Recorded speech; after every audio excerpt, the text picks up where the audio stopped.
What is up, everyone? I saw a lot of requests for me to actually put my tier list into one video, so this is all it is. It is the full tier list of the one that I just uploaded all the different parts of, so if you want to put this on in the background, just listen to it, feel free. As always, don't forget to hit the subscribe button and also click the notification bell so you can get notified every time I upload a brand new video. Again, this is not a new tier list. It literally, I made the videos and they came out like last week, so that's just a warning. But anyway, enjoy the video. To me, the worst character in the game hasn't changed. It's still Ganon.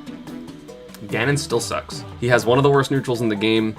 He needs fancy tech to deal with basic situations. He's the most edgeguardable character in the game. The most edgeguardable, including Little Mac, including Dr. Mario. He doesn't have enough combos. You just have to get greedy, and Ganons have to hard read you to win. If you have to get hard reads on your opponent and you just can't have a game plan, then you lose. He's so bad. He needs better throw combos. He needs a kill throw. He needs the ability to live or die, or kill his opponent first with his side B, something. He needs something to get better. This character is ass. This tier list is going to be relatively ordered. Maybe one or two placements are going to be not exact, but I tried my best to order it. The second worst character is going to be Doc. Sorry, Mabel. This character's still bad. Again, if you commit to just zoning this character out and throwing out hitboxes and retreating, this character can't do much. And the problem is he doesn't have good aerial mobility to catch people that jump above him.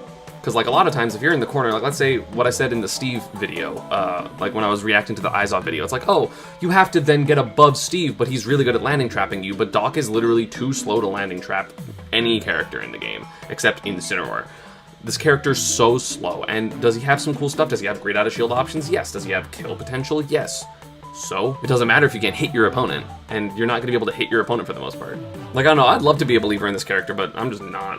Also, you can edgeguard him fairly easily, so. Third worst in the game is going to be Little Mac. I think I had him a little higher in my last tier list, but again, just inconsistency is going to be so bad. If you can't be a consistent character, that's going to be a huge problem for you, because consistency is one of the most important things in this game, 100%. But he's still faster. He still has neutral. Sure, can you jump on platforms and time him out? Yeah. Does he have to ban Kalos? Yeah. But he has more stages where he's kind of okay on, and plus he can always scare people by up smashing on platforms, wave landing on platforms, and doing some moves. Little Mac has a little bit more than those characters, but not by a lot. I understand if people put him as the worst character. I understand if people put, him as the second worst character, and I slightly disagree just because I think he has better, more usable kill confirms. He has a 2-framing down tilt into a kill confirm at 75% on most characters. But his tilts are good, his smash attacks are good. They're not great, to be honest, because most of them aren't safe on shield, unfortunately. They're just safe on shield grab for the most part. But he's okay. He's okay. And honestly, for me, that is the end of the unviable tier.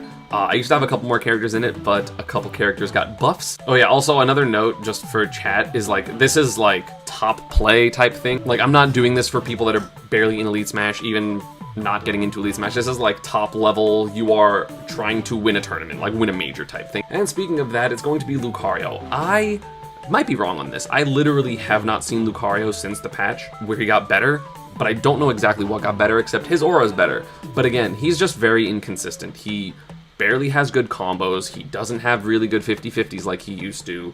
It's just, I feel really it's just gimmicks, and given the fact that so many characters can kill early, because you have Pikachu with edgeguarding, you have Joker with Arson, you have Waft, you have Boost Kick and Nair Flip Jump, you have Palu edgeguards, you have Peach just destroying people, even random characters like Snake and Croy, and, even DK and Diddy Kong, and all these characters just have kill confirms, so Lucario's not going to get the aura that he would in other games. He's just not. So I really think that Lucario's aura, while it's good, isn't good enough to make him a good character. You can just play the correct game and you're probably going to be fine. The next worst character is going to be, as Kokiri calls it, the Cinnamon Bun Incineroar. This character obviously did get buffed, and I think a lot of people are going to be mad at me, but this character is just really hard to win with. He's so slow, he gets camped out by every character. If you couldn't grab him out of his revenge buff, then sure. But you can, and then you can edgeguard him, and then you can juggle him, and then you can just bait side beam. Yeah, dude, does he have good normals? Oh my god, it's amazing. If Incineroar had speed, he would be high tier. If he was even an average speed, if he was even Banjo's run speed, he'd be high tier, literally. But he doesn't. He's so slow. His recovery's so bad. It's tragic, but it is what it is. This character, when he touches you, yeah, it's crazy. But at the same time, like, he still can kill you really early. He still has a bunch of good stuff. He has 2 framing down tilt into forward tilt, which is something that I said is really good about Little Mac. He has juggles. He has, again, great aerials, great ground moves, but he's not fast enough. He's not. And if side B was maybe faster, sure. If it was, like, actually unreactable or harder to react to, then sure. But he's not, and he doesn't. So, like, what are you gonna do? Like, literally, what can you do? The next worst character is going to be the Belmonts. Inconsistency is a bitch, and having a bad recovery makes you inconsistent.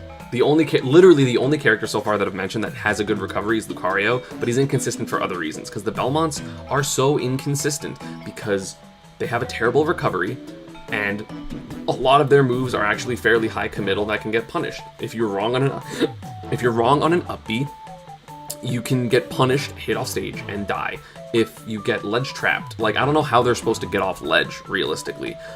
They have setups that are gimmicky in terms of holy water at ledge, when you can just drop off the ledge and then recover, like, to a platform or something. Even if you get hit, that's fine.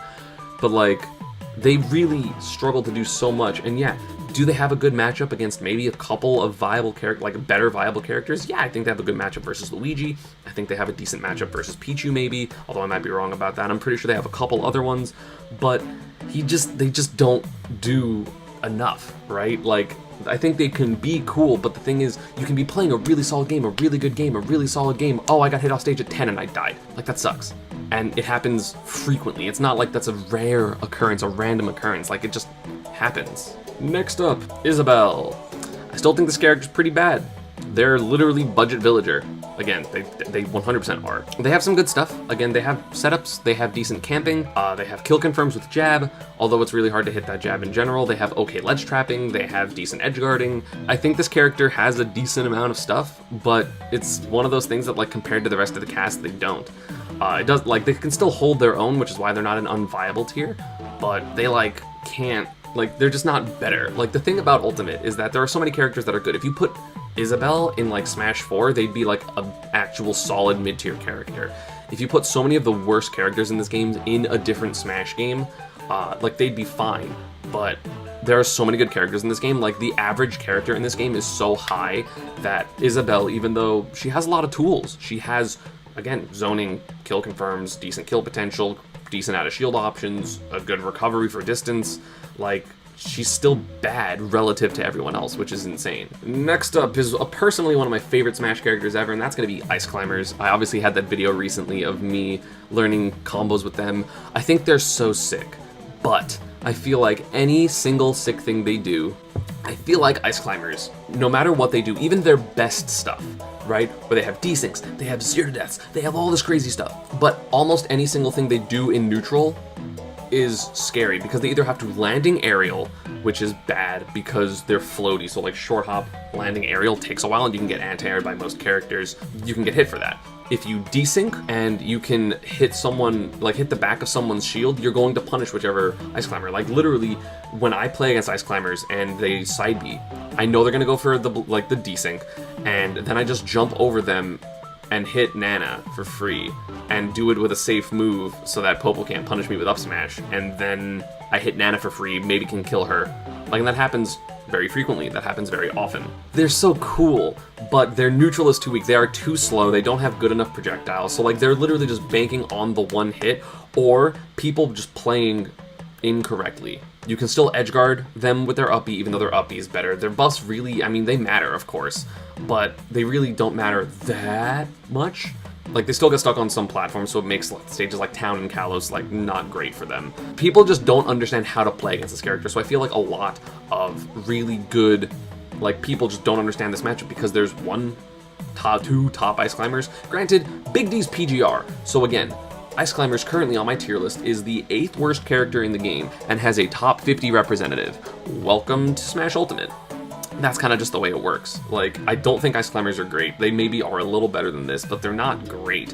And yet they still can have a high caliber, top caliber player, which is insane. Next up is going to be yet another strong brawl character, and that's going to be King Day-to-Day. DDD, Day-to-Day, DDD, Day-to-Day. Day-to-Day, it's Day-to-Day. I don't care, I'm saying Day-to-Day, chat. Chat, I'm saying Day-to-Day. It's Day-to-Day.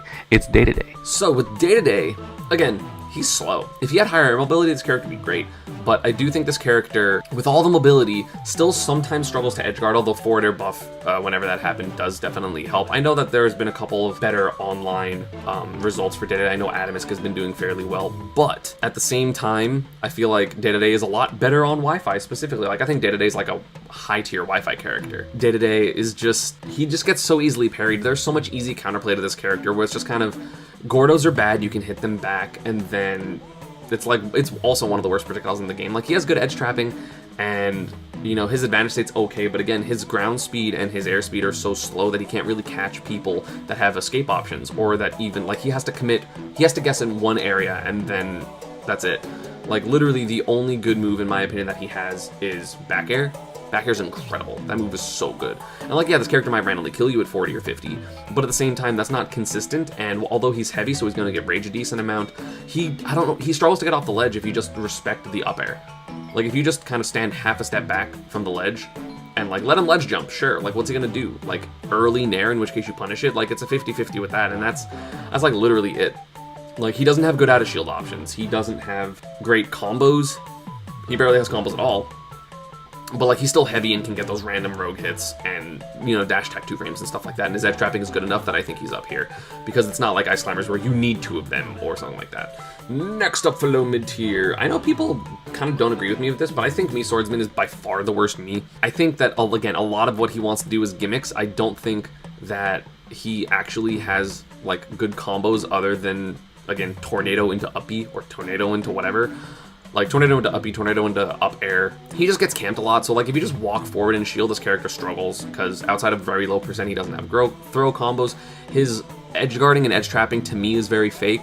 It's just like, be patient, watch what they do, and I really just don't think that Mii Swordsman has a lot. Granted, he still has a sword, so he can still wall some characters out. He still has a decent back air, because his back air is, what, on shield? It's like pretty safe. Yeah, like, his back air is -4. Like, this character has fairly safe moves on shield, but the thing is, it doesn't really matter, because like, they're not coalescing into like actually doing something. Like, he can spam safe moves, which again will be good for some matchups, like it's probably good against the Doc matchup and stuff like that, but like, I don't know, I feel like just getting hit by side Bs and neutral Bs isn't really good enough for the character. Like, especially because you're not really going to get hit by neutral B if you know what to do, if you know how it moves and stuff like that. Because a lot of people just get hit because it's like, oh, well, like, it slowed down, or it was weird, it lingered lasted than it longer. I don't know where the hitbox is, which, like, top players do. So, I don't think you're going to get hit by that often. Like, it's just stop. Like, stop getting hit by stuff. It's good on Wi-Fi, but offline, no. And the last character in low mid tier is going to be Meta Knight. I think Meta Knight's actually pretty good. Like, he has some good stuff, but the problem is, it works for like 4%. The windows for what Meta Knight's good stuff has is so ridiculously small. It's so small. You have to hit weak dash attacks, which means you don't really have a burst option, which means that you have to commit earlier, which means if people dash backwards, then you have to hard guess that, or you're gonna miss your dash grab, and it's just hard. Like, he can camp, and he can edge guard, but it's just, he's okay. He's very okay. Like, I don't think this character is great at all. Tornado's bad in this game, except specifically to 2-frame characters. Like, he doesn't really have a sword, his forward smash is great, but it just, he's so inconsistent, because again, if you have to neutral your entire stock because you didn't get that dash attack, because people are playing around that dash attack, and people are understanding how to punish your full hop downer stuff, and double jump downers and stuff, and punishing your landings, it's hard. Like, does he have a decent matchup versus Game & Watch and Peach, which are 2 top tier characters? Yeah, 100%. But, so?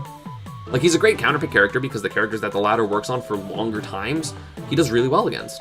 Like, literally just, it's that simple. But if you're going to need one thing to make your character good, and then it doesn't work, you have a bad character, you know? So starting off mid-tier, I'm gonna put a character that I feel like a lot of people wouldn't expect to be down here, because people love watching. Again, people's like opinions are so jaded because of Wi-Fi, which is crazy, but I think Villager kind of sucks. I think better version of Isabel, sure, but I just feel like Villager, just the more I think about this character, the more I'm just like, huh. People just really let Villager get away with just pulling Lloyd Rocket in front of them and not hitting him for it all the time. Like, all the time. Villager does have a couple good things. He has decent out of shield options, as I mentioned with Villager, has decent zoning.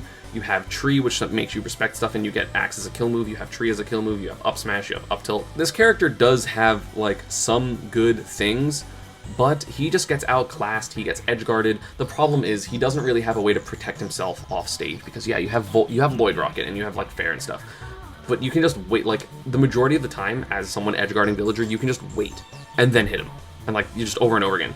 You just literally keep doing that. And like, it's so crazy, because you think like, oh, this character might have decent matchups with like Peach. I think does fairly well versus a couple other like decent characters. Like, I don't think does terrible versus Snake. I think does like okay versus maybe Fox.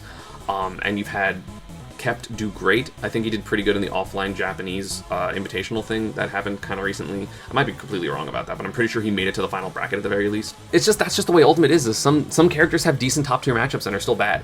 Like, that's just what happens, and it's crazy. But yeah, Villager's just like, I don't know, he's underwhelming, which is annoying, because like, he can, like, I feel like he has good stuff, but I feel like it's just underwhelming compared to the rest of the cast, because he's not fast enough, he doesn't have good enough juggling, he has good air mobility, or decent air mobility at the very least, but like, I don't know, I feel like you have to hard commit to get a lot of your stuff. As Villager, you have to like hard time stuff, and if people are good and kind of, you know, mix up your timings and stuff like that, it's going to be way harder too. So next up is going to be Piranha Plant, because Piranha Plant, while Piranha Plant is good, like, has amazing edge trapping. Just again, as I mentioned in a couple times, he just doesn't really have a coalescent kit.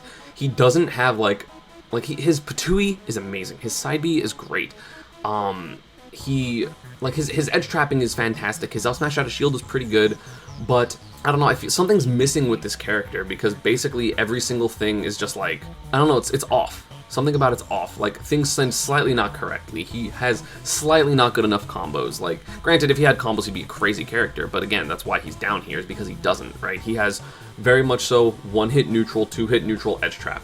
But again, people are getting better at getting around his edge trapping, so if your best thing isn't happening as much anymore, like it's hard. Also, yeah, this character's hitboxes just, like, aren't great. I mean, you have things like Nair be okay, up air's kind of bad, forward air's okay at best. Like, he doesn't really have ground moves. I think his jab is pretty decent, but like, his down tilt is meh, his forward tilt is meh, his up tilt is a great anti-air, but that's about it. So, like, he's missing something. Like, he needs something, and I don't know what it is. Next up is Donkey Kong. Listen, Donkey Kong has the sauce. But while you have the sauce, you still need a substantial meal to go with it, otherwise the sauce is useless. And this character does not have any substance. He has good throw combos, sure. He has okay edge guarding, he has decent aerials, he has, you know, he's fast, he has a good dash attack. But at the same time, you hit him and he dies. Because he has one of the worst disadvantage states in the entire game. He has one of the worst recoveries in the entire game, the easiest probably to spike recovery in the entire game. Like, yeah, does he have a better, like, theory distance? Sure. Than, like, a lot of the characters I put below this? Sure. But he gets spiked by, like, every character in the cast. Like, every character in the cast can just be like, and that's it. Like, I have been losing to Donkey Kong players, playing whoever, and then I hit them above me, and I go, early aerial, landing aerial because you air dodged. Oh, you're not going to air dodge here. Hit them early. Oh, you're going to air dodge here. Wait, grab, up throw. And you can just keep DK above you. Or if you have a good spike, you just throw them off stage and guess right. And also the problem is DK can't get off ledge either. So if you're wrong in where you're going to get a spike, if you can get back on stage first, because typically you're going to do the early spikes, try to hit him, and then if he recovers later, you still get back on stage before him, then he can't get off stage. Like, he can't get on stage, he can't get down. He is the worst heavy at getting down, in my opinion, of all the heavies in the game. Like, yeah, sure, he has aerial down B, which is, like, pretty good. It's like a good move. But it's also slow, and if you're doing it high, if you're doing it low enough where you're going to get the second hit at whatever its safety is, I think it's like -7, -6 or something like that, then, like, you had plenty of time to get hit before that, because you do short hop. Oh, you didn't do an instant back air? Cool, aerial. And you're gonna hit the down B. Like, it's not good. It's not good enough. So, it's hard. Like, I think he struggles to land more than, like, any character in the game. Even, like, Little Mac. I really don't understand why every single tier list I make, I do this, and I put Marth down here, and then people get mad at me for it. Even though other pros think Marth is bad. As I mentioned earlier, he is one of the, or it might be the first time this video, he's one of the least consistent characters in the entire game, because while he does have the amazing things of if you land a forward smash at 40, they die, he has shield breaker, he has all these tipper aerials, then he doesn't hit them. and you're living until his up throw percent, which is 170. And in this game, where advantage states are so strong, kill potentials are so strong, kill confirms are everywhere, you're not going to get, like, you're going to die. Like, you're going to miss your kill and die, and then be at a disadvantage, try to fish for your kill, and then not get it and die. Like, yes, is his spacing amazing so he has decent matchups against people he needs to wall out? Like, again, as I mentioned with Day-to-Day and, like, stuff like Dr. Mario? Sure. But Marth can't kill consistently. His tipper is too small. He doesn't have enough setups into his tipper. He has really obscure setups into his tippers, yeah. When if you get hit by a landing downer, you're gonna get forward smashed, sure. But he's not there. He's just not consistent enough. He's not.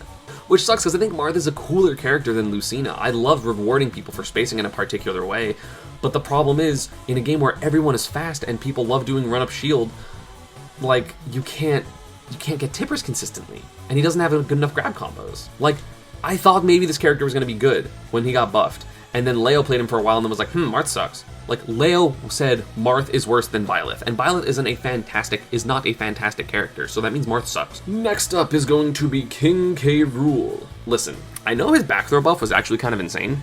That back throw sends crazy angle, but he's just underwhelming. He doesn't have enough combos. He is very nickel and dimey. He's very much so, I hope you run into this projectile. He's very much, like, he can edgeguard a couple characters with his run-off nair because it has armor, and he's better at landing because he has that armor compared to some of the other heavies at the very least. He's missing a combo. Literally, he's missing, like, an actual neutral tool. It isn't a mediocre projectile that does nothing. Like, people that are good don't get hit by Blunderbuss. They don't get hit by Crown. They just don't.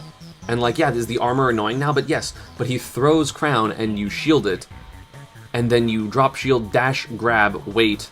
Okay, the Crown's coming back, do a throw and you're invincible. Like, that's it, you're done. Like, that's the entire game plan. So now you don't have access to Crown, you shouldn't be using Blunderbuss, so he has to play neutral with his mediocre dash and weird moves in neutral. And, like, yeah, does he have armor and that's annoying? Sure, but a lot of times it's just not going to make a difference. And, like, can he cheese people with down smash? Sure. But also one of the biggest problems with K. Rool is he is incredibly edge guardable by the majority of the characters in this cast. Because you literally, as basically any, like, mid to small character, you just grab ledge. Like, if he's recovering farther out, you grab ledge, drop down, double jump, back air, grab ledge. Drop down, double jump, back air, grab ledge. Drop down, double jump, like, consistently. And if he's going to recover close, then you hit him with a weak move that's below that and then try to get under him and fish for, like, an up air. Of course, you can also just hit him out of his up B if you realize where he's going to be angling his up B, like the propeller. But, like, he gets edge guarded. He doesn't really have kill confirms. Or, sorry, he doesn't really have combos. He has some kill confirms, and of course you have, like, down throw at high percent. You have 2 kill throws in terms of back throw and up throw. Like, his kill potential's good, but, like, how are you hitting it? He takes 90% from combos because he's huge and doesn't have a fast option, and that has armor, even something like his Nair. And then he takes 90 from going off stage. Like, it's so hard. Next up is going to be a recently buffed character, but a character I still feel like is just missing a little bit too much, and that's Bowser Jr. I do think the kill throw helps a lot. I think the kill throw helps a ton, because a lot of times, if you were getting scared by Bowser Jr. at the ledge, you would just shield, and you'd be fine. And that'd be, like, that's great. But now he has a kill throw, so you can't just shield at ledge, so it makes his ledge pressure way scarier. This character still has combos and damage output and 2 frames and juggling, and his up B being faster means that it's easier to connect side B, up B into swing, which is great. You have the ability to grab the ledge faster, so he's harder to edge guard. Still edge guardable, but harder to edge guard, which means he's going to be slightly more consistent. And again, his kill confirms being more consistent is going to be great. Like, you can even edge guard with the up B a little easier, which is awesome. I do think Cannonball is better than people give it credit for. I think Mecha Koopa kind of sucks. His down B kind of sucks. But, like, I think, like, the thing is, I look at Bowser Jr. and I go, damn, that character has, like, a decent amount of stuff. He's pretty good. And then I think of every other character above him and I go, oh yeah, they have slightly more. Like, Bowser Jr. is one of those characters that is literally just, like, he's worse than other characters, but he's pretty good. Like, I think Bowser Jr. is the cutoff for, like, oh, this character, like, has stuff. Like, you know, realistically, I maybe could have put all these characters, like K. Rool and below, in low mid-tier. Which, like, maybe. But I think Bowser Jr. is kind of like a cutoff of, like, he has a lot of stuff. And And it's not just matchup inexperience, and it's not just people not knowing how to deal with cart. Although you gotta remember, he gets his cart back if he doesn't jump out of his cart, so just be careful. But like, he gets outclassed is the thing. Like, he just is worse, which is crazy. So, yeah. Next up is going to be the character that chat has been talking about a lot, and that's Kirby. I think Kirby is better than people think that Kirby is. Kirby's crouch and down tilt and forward tilt are really good. I think the buffs for this character are incredible. I think Kirby's figuring out Dare Ride, wonderful. I mean, again, it's Wi-Fi, but JJJ or whatever his name is, the Kirby player, is killing it. He's doing so well. Kirby has good landing aerials with Nair and back air.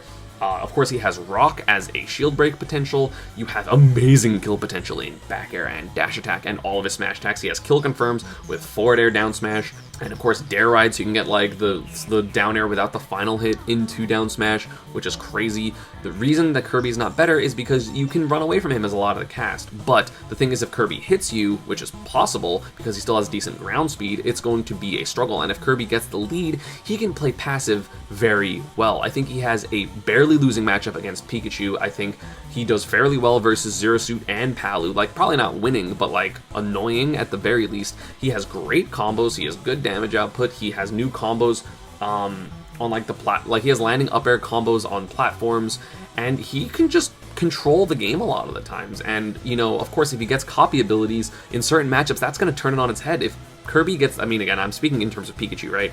But if Kirby gets the Pikachu, you know, if he gets T-Jolt, suddenly the matchup's even. It's hard to approach him. Kirby Snake is really good. Kirby Shulk is amazing. You know, there's a lot of good neutral Bs in this game, and suddenly if Kirby gets access to them, that's crazy. Of course, he has really good edge guarding. He has just solid options all around. The only problem with Kirby is that he's kind of slow. And that's it. But like, Kirby otherwise is pretty damn good. Next up is going to be one of Wi-Fi plagues, and that is going to be Zelda. This is Zelda. She's mid-tier. I think that, again, she got better in the buff, but then people kind of still figured out how to play against her. And again, is she an annoying zoner? Yeah. Is she sometimes cheese out kills? Yeah. But at the same time, you know she's going to neutral B. I don't know how she gets off the ledge. I don't know how she lands. I don't know how she deals with pressure except hoping that they run into Nehru's love. And that's it. Like, she has a very obvious game plan, a very, very obvious game plan. And if you don't know how to deal with it, oh, you're gonna get destroyed. You're gonna get bodied. I mean, again, I lost to Ven the only time I played him in Prime Saga 3-1, but I'm also way better at the Zelda matchup now. And this character just struggles to get anything started if you know what you're doing, if you know how to avoid Phantom, if you know how to just jump around stuff. And, like, that's it. Like, she has to space for her kicks, so they're not great out of shield options. She doesn't have great out of shield options in general if you can space around up B or just DI it at the beginning. I'm really sad that this character is down here. Not Samus, y'all are crazy. It's Ridley. I think Ridley's sick. I think Ridley's so cool. But again, similar to what I've said about a couple characters already, he just doesn't have a kit. It doesn't coalesce. His moves don't make sense with each other. He has forward air, which is good, and nair, which is good, and down tilt, which is good, and his up B can be hard to edge guard, and he has a command grab, and he has fireballs, and the ability to two-frame with forward smash, but like, none of it makes sense. Like, none of it coalesces into a kit. Again, he's going to be playing random neutral and advantage state. Now, while he's fast, he's a huge character that isn't super heavy, so he takes a ton of damage and can get ledge trapped. I think ledge trapping Ridley's very good if you just, again, back up and give him space for up air and side B, and I think he can't really land, so if he ledge jumps, which is the option that you do in those situations, he has to now land, which you then just cover his landings and hit him again, and rinse and repeat. Like, again, are his two-frame options ridiculous with forward tilt and forward smash? Yeah, they're crazy. Does he have down B, which can maybe get some, like, a cheesy stock because, like, down B into down smash? Yeah. But, like, his down air is one of the worst in the game, if not the worst in the game. He has kill potential and out of shield options with nair, up smash. He has platform pressure with up tilt. He has kill confirms, but, like, none of it just make, like, his game plans are too segmented and none of them flow into each other, so it's so awkward to play as this character. And then, of course, sometimes he just gets edge guarded because, like, you have a counter, or just, haha, you were at an awkward angle, so you had to go up and then fall towards the ledge, and then you just get hit, so. Next up is going to be the second Mii. Where are they? Mii Gunner. I think Mii Gunner's pretty degenerate and has some good stuff, but I feel like, again, it's very much so, it's too one-trick. They have a great up smash out of shield, they have decent down smash, but I feel like if you get around the projectiles or can deal with the projectiles, you win. Like, you literally 100% win all the time. And that's annoying when, like playing one-trick characters just isn't super fun. They just need, like, a better out-of-shield option, basically. I think that would be great. I mean, again, up smash is pretty good, but it's frame, like, 8 or 9 and starts in front, so, like, if you're behind the character, they have no out-of-shield option. Are they Sans Undertale? Yes. But Sans Undertale is unfortunately not enough. They just don't do enough. Which is sad, because I think Migunn's sick. But, like, if their grenade down B was better, that'd be great. If they, I don't know, like, had a rising arrow that they could use, like, sure, but, like, you have to basically rely on people running into the smoke neutral B, like the smoke bomb, which is really good, but that's it. That's literally it. Next up is Bayonetta. So listen, I might be wrong about this. Bayo might be higher, and I 100% admit that to be true. But from what I can see currently, Bayo still struggles to kill, which is one of her biggest problems. She has to land a witch time, she has to get an edge guarder. Like, I think Bayo is pretty good, and I think I maybe don't know the combos. I might not know the routes. I don't know how you cover SDI up. I don't know how you cover everything, because obviously the counterplay against Bayo isn't, whatchamacallit, super fleshed out, because Bayo's combos aren't very fleshed out. Like, I think Bayo obviously does a ton of damage, great advantage state, pretty good edge guarding, decently hard to edge guard and ledge trap, because you have to respect ledge jump 80k, which is difficult. But I do think that this character is just missing a little bit of something. If they had a better kill confirm, if down tilt back air was a kill confirm, bam, like, instantly the character's high tier. Maybe if forward throw killed earlier, down throw killed earlier, but again, there are still a lot of times when you're playing against Bayo and you're going to live until 170. And, like, that happens. And yeah, does she hit you from 0 to 70 the first hit she gets for the most part? Yeah. But that's it. Sure, up tilt back is a kill confirm, but up tilt you have to be way closer and it's not safe, which is a problem. So, like, you really need to either get the very specific kill percents for things like up air back air, like something into up air back air to be a kill confirm. You need a witch time, or you need to hit back airs like that. And for the most part, you're just not going to as Bayo. And if you're playing against a matchup that you can't edgeguard super easily, then suddenly the characters are going to live forever. And that's, again, as I mentioned a couple times earlier, a problem when you have so many characters with great kill potential, great kill confirms. Next up is Mewtwo. I still don't understand the point of the buffs. Don't understand why this character is so good. Because, again, of all characters, Mewtwo is one of the characters that doesn't have a coalescent, like, his kit does not coalesce. He has an almost useless up tilt unless you're getting specifically the weak up tilt after a hit of Nair into up smash. He has moves that are good, but they just don't make sense. His back air is really good off stage, his up air is really good, Shadow Ball is really good, he has kill throws at the ass. Side B has kill confirms and stuff, but, like, how do you play the game besides just, I'm gonna charge neutral B and hope people run into it, or just run behind it and stuff like that? And the problem is, that's not good enough in this game, because you have characters that have actual tools to keep people back that also have the charge neutral B, like Samus. You have characters that are much better at camping than Mewtwo, like Game & Watch and Snake and even Rob and Pac-Man, that have options to shield you while camping, but Mewtwo's just kind of just like, run, which, like, isn't great enough. Unfortunately, like, I think Mewtwo could be really cool, and then of course, like, he's just inconsistent because lol tail hitbox. And again, does it happen super often? No, it really doesn't. But the times that, like, you have to be scared of it, there are a lot of situations that you have to be scared of getting hit in these random scenarios that no other character has to care about, given the skinniness and general size of your character. And that sucks. Like, I've hit Mewtwo in weird-ass situations because lol tail. And there's no way around it besides hope that the tail doesn't decide to extend randomly in, like, a random animation. Next up is going to be a character that I wish was better, and it's a character that I generally have overrated in my opinion in the past, and that is Banjo and Kazooie. Again, I think that Banjo has a lot of good stuff, don't get me wrong.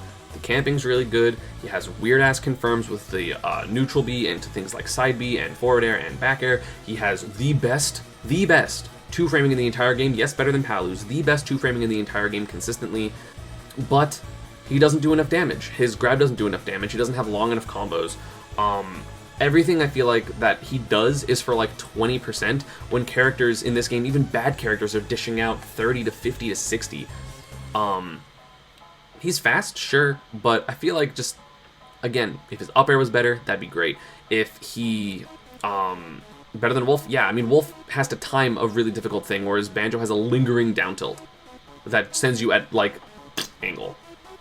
And then he has side B, and then he has forward smash, and then he has down smash. Like, Banjo does have pretty decent matchups, and again, if you're not patient against this character and you don't know how to catch items very well, Grenade will be very difficult for you to deal with. Of course, if you run out, like, if you're a character that can send Banjo off stage and can threaten edge guards, he has to burn his Wonder Wings very early, or keep them for recovery, which means you're not going to be as scared of them for offense. And Wonder Wing is what makes this character pretty good, and if you don't have access to it, suddenly the character is mediocre at best, so... And we're apparently on the DLC train right now, because the next up is going to be Byleth. Byleth is better than I thought they were, originally, I'm gonna be honest. But again, Byleth is just one of those characters that just gets outclassed.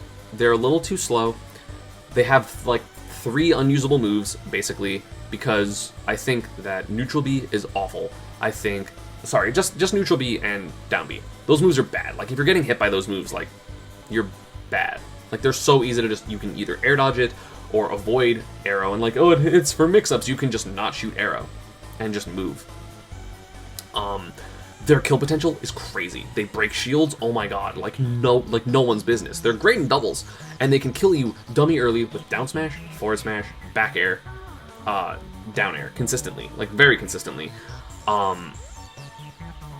But they're a little too slow, and their neutral isn't quite good enough. Granted, if people start doing those IDJ combos, where I think it's like down tilt into IDJ nair, and you get like 60% off of it, then sure, maybe people will get better. But I haven't really seen that happen yet, and again, having 2 unusable moves in a kit sucks. Like, not even like niche moves, but just like down B is literally unusable unless you get a shield break, which you don't really need because forward smash is strong enough anyway.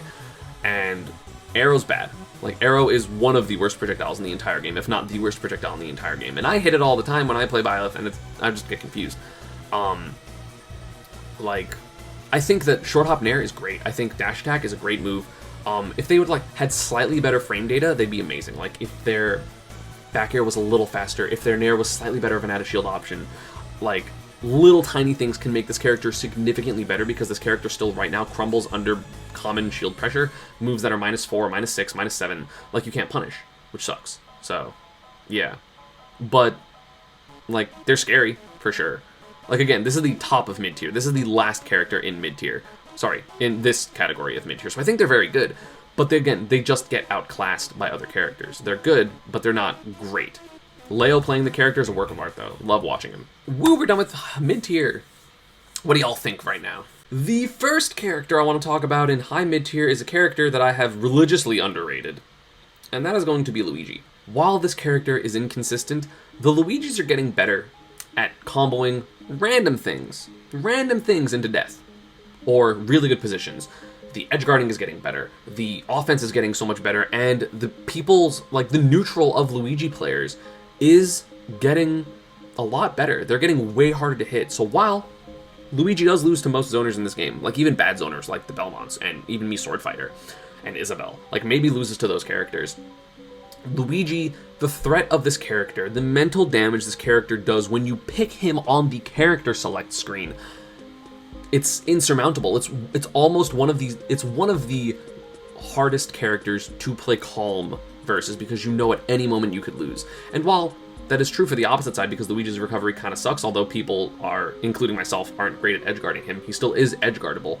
I'm not even talking about Elegant, I'm talking about people like Kiriosh. I've seen a lot of Wi-Fi Luigis get good at hitting random confirms that I feel like are very hard to react to, and people don't care.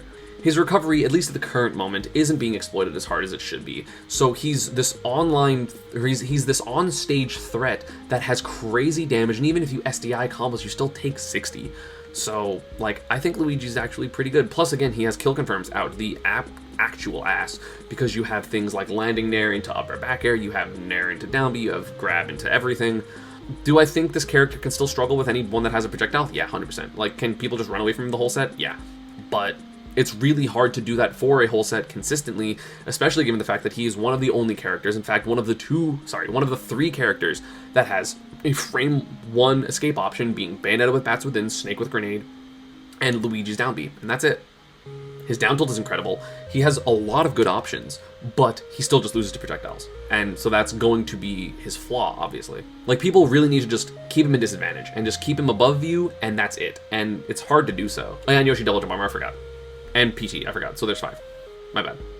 Is Duckman Can Frame 1? Whoops. 6. And Focus 7. Next up are going to be the Pits. I'm not going to separate them for this video because they're good in different matchups. Pit has good neutral, kill confirms. Pit has edge guarding. Pit has a lot that are pretty good, like pretty good things. But again, as is the case with Pit and has been the case with Pit, he doesn't have anything incredible. He doesn't have something that pushes him over the edge. Because his only really good combo is like frame perfect and very difficult and probably SDIable in terms of the up tilt and air loops.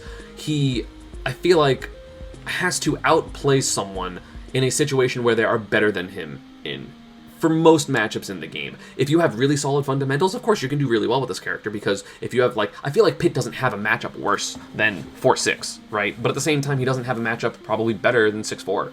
Like, if his airspeed was a little better, would be incredible. I love what arrows can do. I love the arrows of Dark Pit as well for getting better combos. Like, but there's something missing with this character that just feels, it's not incomplete, but it's just, again, you have to, like, there are so many characters that have incredible things about them, or like win conditions, I'm gonna use that term because I don't like the term cheese, but they have win conditions, right? Like, you have Sonic timing people out, you have buffs with Hero, you have Wii Fit Trainer's damage and ledge camping, you have Steve doing Steve things, you have the top tiers, of course everyone knows the top tiers have really good win conditions, and Pit doesn't. Pit's win condition is play better than your opponent. And that can be difficult when you get to top level because you have to be outplaying people that are on the PGR, people that are borderline PGR, regional threats, hidden bosses, and that's really difficult to do any type of consistently. Although he's a consistent character, the burst craziness of so many other characters makes him less consistent or less swingy in a good way, which means he's going to be down here. Anyway, next up, Puff. I think Puff is good in this game, and I don't care what people say about that. Puff is a good character. Puff has one of the best edgeguards in the entire game, one of, actually, surprisingly, the hardest characters to edgeguard in the entire game, has crazy combos with things like forward air, nair. Of course, he has broken dare loops, which confirm into a bunch of stuff, like down air into down air into down air, into instant double jump down air landing up air rest. He, like, instant double jump IDJs for Puff make this character so much better, because I was literally, when I was making this tier list, gonna put this character around where I put Mewtwo or Bayo, or maybe like Mii Gunner or something like that, and then I was like, you know, IDJ is really stupid with this character, because you can't SDI these combos, or you can try, but the Puff can follow it. Just, Puff has a lot of good tools in this game, and of course, has great, if not the best, jab lock kill confirm in the game in terms of jab sing rests or jab sing up air rest. You have great two framing with pound, which is something that I feel like a lot of Puffs just don't do, and if it's a lingering pound, you can combo it off stage into a weak forward air, into a fast fall weak forward air, into a double jump nair, because I heard Mace Mage is starting to do things that put like weak forward airs which don't put you into tumble, which can combo you off the stage and kill you like Pikachu can, which is cool, because Pikachu's busted, which means Puff is busted, but not as busted, because this character still does get walled out by a lot of characters. If you are a character that has spammable moves, like a sword, this character's gonna struggle. If you have really good projectiles, this character might struggle. But when Puff gets the hit, this character goes off. Like, absolutely off. And it's crazy. Forward throw sends you at such a good angle. Down smash sends you at such a, like, it's so strong. Forward smash is so strong. There's so much good about this character, and it does make up for the fact that Jiggs gets walled out. Granted, they're not a high tier character, and I don't even think they're in the upper half of the cast, because there's just a lot of good characters in this game. But Puff is a threat. Puff is a threat. If Puff had a kill throw, she'd be broken. If Puff had a kill throw, she'd be absolutely broken. She would easily be like borderline top tier, in my opinion, like that quick. Next up is going to be the first of the trio of Zelda. You have Toon Link, that I used to think was a lot better, like a lot better. But for the Links, his game plan just doesn't make sense. Is he consistent? Yes, because he has, you know, bomb into fair, boomerang into fair. He has great normals with F tilt and up B and back air and up air and forward air, and I think his nair's pretty good. He has really great specials. His arrows are kind of mediocre. He has okay edge guarding. He has pretty good ledge trapping. He's very flowcharty, right? And he has good out of shield options because of upbeat, which can kill, by the way. And of course, he has Z-drop bomb out of shield, which is again a frame 4 option, like all the characters that have Z-drop aerial or Z-drop items do, right? He doesn't have good enough combos. He has like rinse and repeat, like this is your game plan, this is your setup of bomb fair, boomerang fair, play neutral again. But the thing is, his neutral isn't good enough compared to a lot of top tiers and even high tiers that this is a viable strategy, because he will lose neutral more often than not, and they probably have a better punish game than him. This character was much better in Smash 4 because Rage was such a big deal in that game, but in this game, I think he's just lacking, unfortunately. Plus, he's floaty, which makes him really easy to juggle. Like, I think this is actually the easiest Link to juggle, because the other characters have fast fall air dodge, like Young Link and Big Link have fast fall air dodge, and Toon Link doesn't have that option because he's a slow faller. Like, he's a floaty, so... Next up is going to be probably one that people will be surprised about, because people for some reason think this character is like pretty good. Cloud. I think Cloud is okay. He doesn't have combos. Like, he has like very low percent combos. He plays neutral and plays neutral and plays neutral, and then maybe gets limit and then shoots blade beam because no one else uses any other limit move. He has up B out of shield, which is pretty good that you can SDI out of the final hit. Everything he does except for like his arrow, like side B is incredibly punishable on shield, both normal and limit. He has to guess right so many times in neutral to win a stock, and a lot of times characters don't need to guess that many times because his edge guarding is, or his off stage is terrible. He's one of the characters that gets edge guarded the hardest. He's probably top 10 easiest to edge guard characters. I used to think this character was better. I mean, of course, he has great kill potential with things like up smash and back air, so he can cover things like fast fall air dodge really well. If you just kind of stay outside of Cloud's zone, what does he do? Like, he's not going to be able to charge limit super easily, because then people, like, if he dashes back and charges limit, people can aggress onto him, guess right once with either a grab or an aerial, and then hit him off stage and potentially kill him. Just is one of those inconsistent characters, which sucks, right? But he has a good enough projectile. Limit blade beam's really good, but like normal blade beam's not great. The fact that you can camp out limit sucks for him. I mean, good, because limit was one of the most broken things in Smash 4. But I think this character is just slightly just not there. But if Cloud just had, like, honestly better juggling, which is weird to say because his up air is still really good, but like better juggling, better rising aerials, he'd be great. But I think Cloud is just overall overrated, and like, not bad. Again, Cloud's good. Like, I think, like, I look at the characters that I have in this tier, and I think they are very good characters. I think Luigi's top 4 majors, top 6 majors, top 8 majors, right? Pit, I think, is very strong. I think Puff, my opinion of Puff is really high.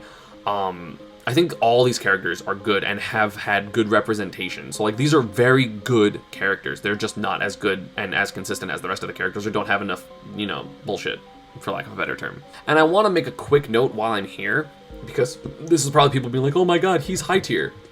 My tiers are smaller in this game, or in this tier list, because a lot of people continue to get mad at me, being like, your top tier is 21 characters, your high tier is 25 characters, so my tiers are smaller. So characters that a lot of people, or even in my previous tier lists, would be the very top of mid-tier / high tier, are now going to be in this tier. And my high tier is smaller, and my top tier is generally smaller as well. Oh my god, I forgot Robin. I literally forgot Robin. I think Robin's, like, pretty decent. I think that people are getting better with this character at, like, longer combos. Again, obviously it's Wi-Fi, but you see Angel do really well, and have good combos. I think the neutral of this character, maybe I underrated slightly before. He still is exploitable, don't get me wrong. I think this character, like, probably actually going to be more so, like, here. So, like, low mid-tier, or high mid-tier, actually, not in the high mid-tier, whatever. But I think Robin just has some good stuff. Again, great kill confirms, pretty good edge trapping because arc fire down smash is broken.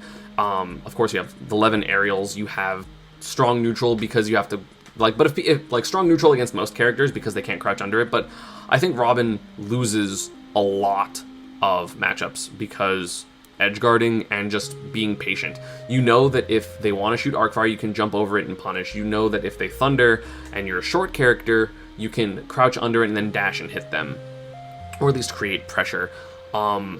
I think this character actually does struggle to get off the ledge, which I know is crazy because people are like, oh my god, but what about ledge hop forward air? But I don't think a good rising aerial off of ledge means that you're good at getting off the ledge, because shield still beats like every option, so you can just kind of react to that and then punish it. And then if they ledge jump, so what? It's Robin in the air. How are they going to land? Robin landing sucks. Like, Robin can't really land unless you're going to B reverse and be fancy, but if you're going to B reverse and be fancy, then you have to use your double jump, which means now you don't have a double jump in the air, which means you are going to B reverse again, and then what, like directional air out of the opposite direction, hope to land on the PS2 platform?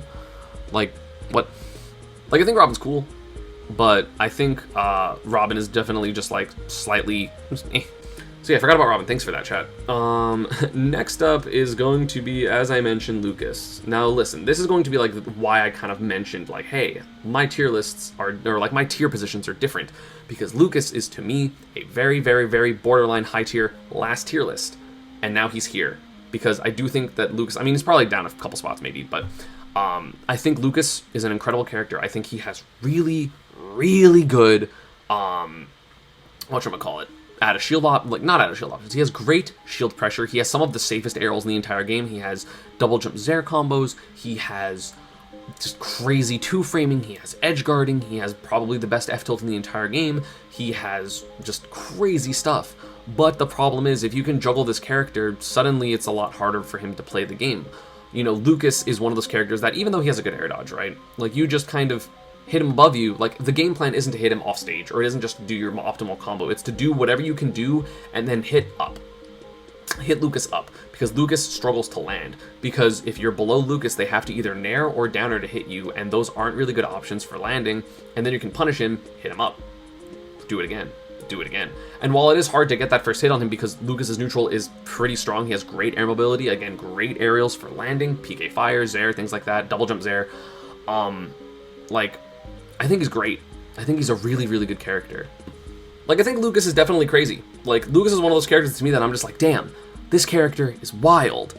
And then, like, I just look at the characters above them and I'm like, oh, yeah, true. Next up is going to be Falco. I think Falco has a lot of good stuff. I don't think he's high tier, which a lot of people do. But I think Falco is a good character. Again, these are characters that are good characters. I think Cloud even is a good character. Toon Link, Puff, Pit, Luigi. I think these are good characters. Don't get me wrong. But I do think that Falco is, again, a little bit too linear. Does he have more combo options now because he has the fair drag down stuff? Yeah. Does he have down tilt as a kill option? Yeah. Does up air back air crazy? Yeah. Does he have all the thing like down air into up? Yeah. But I do think for some reason this character can still struggle to kill if you are completely just committed to not getting hit at 85% by a down air or an up air, or an up tilt rather.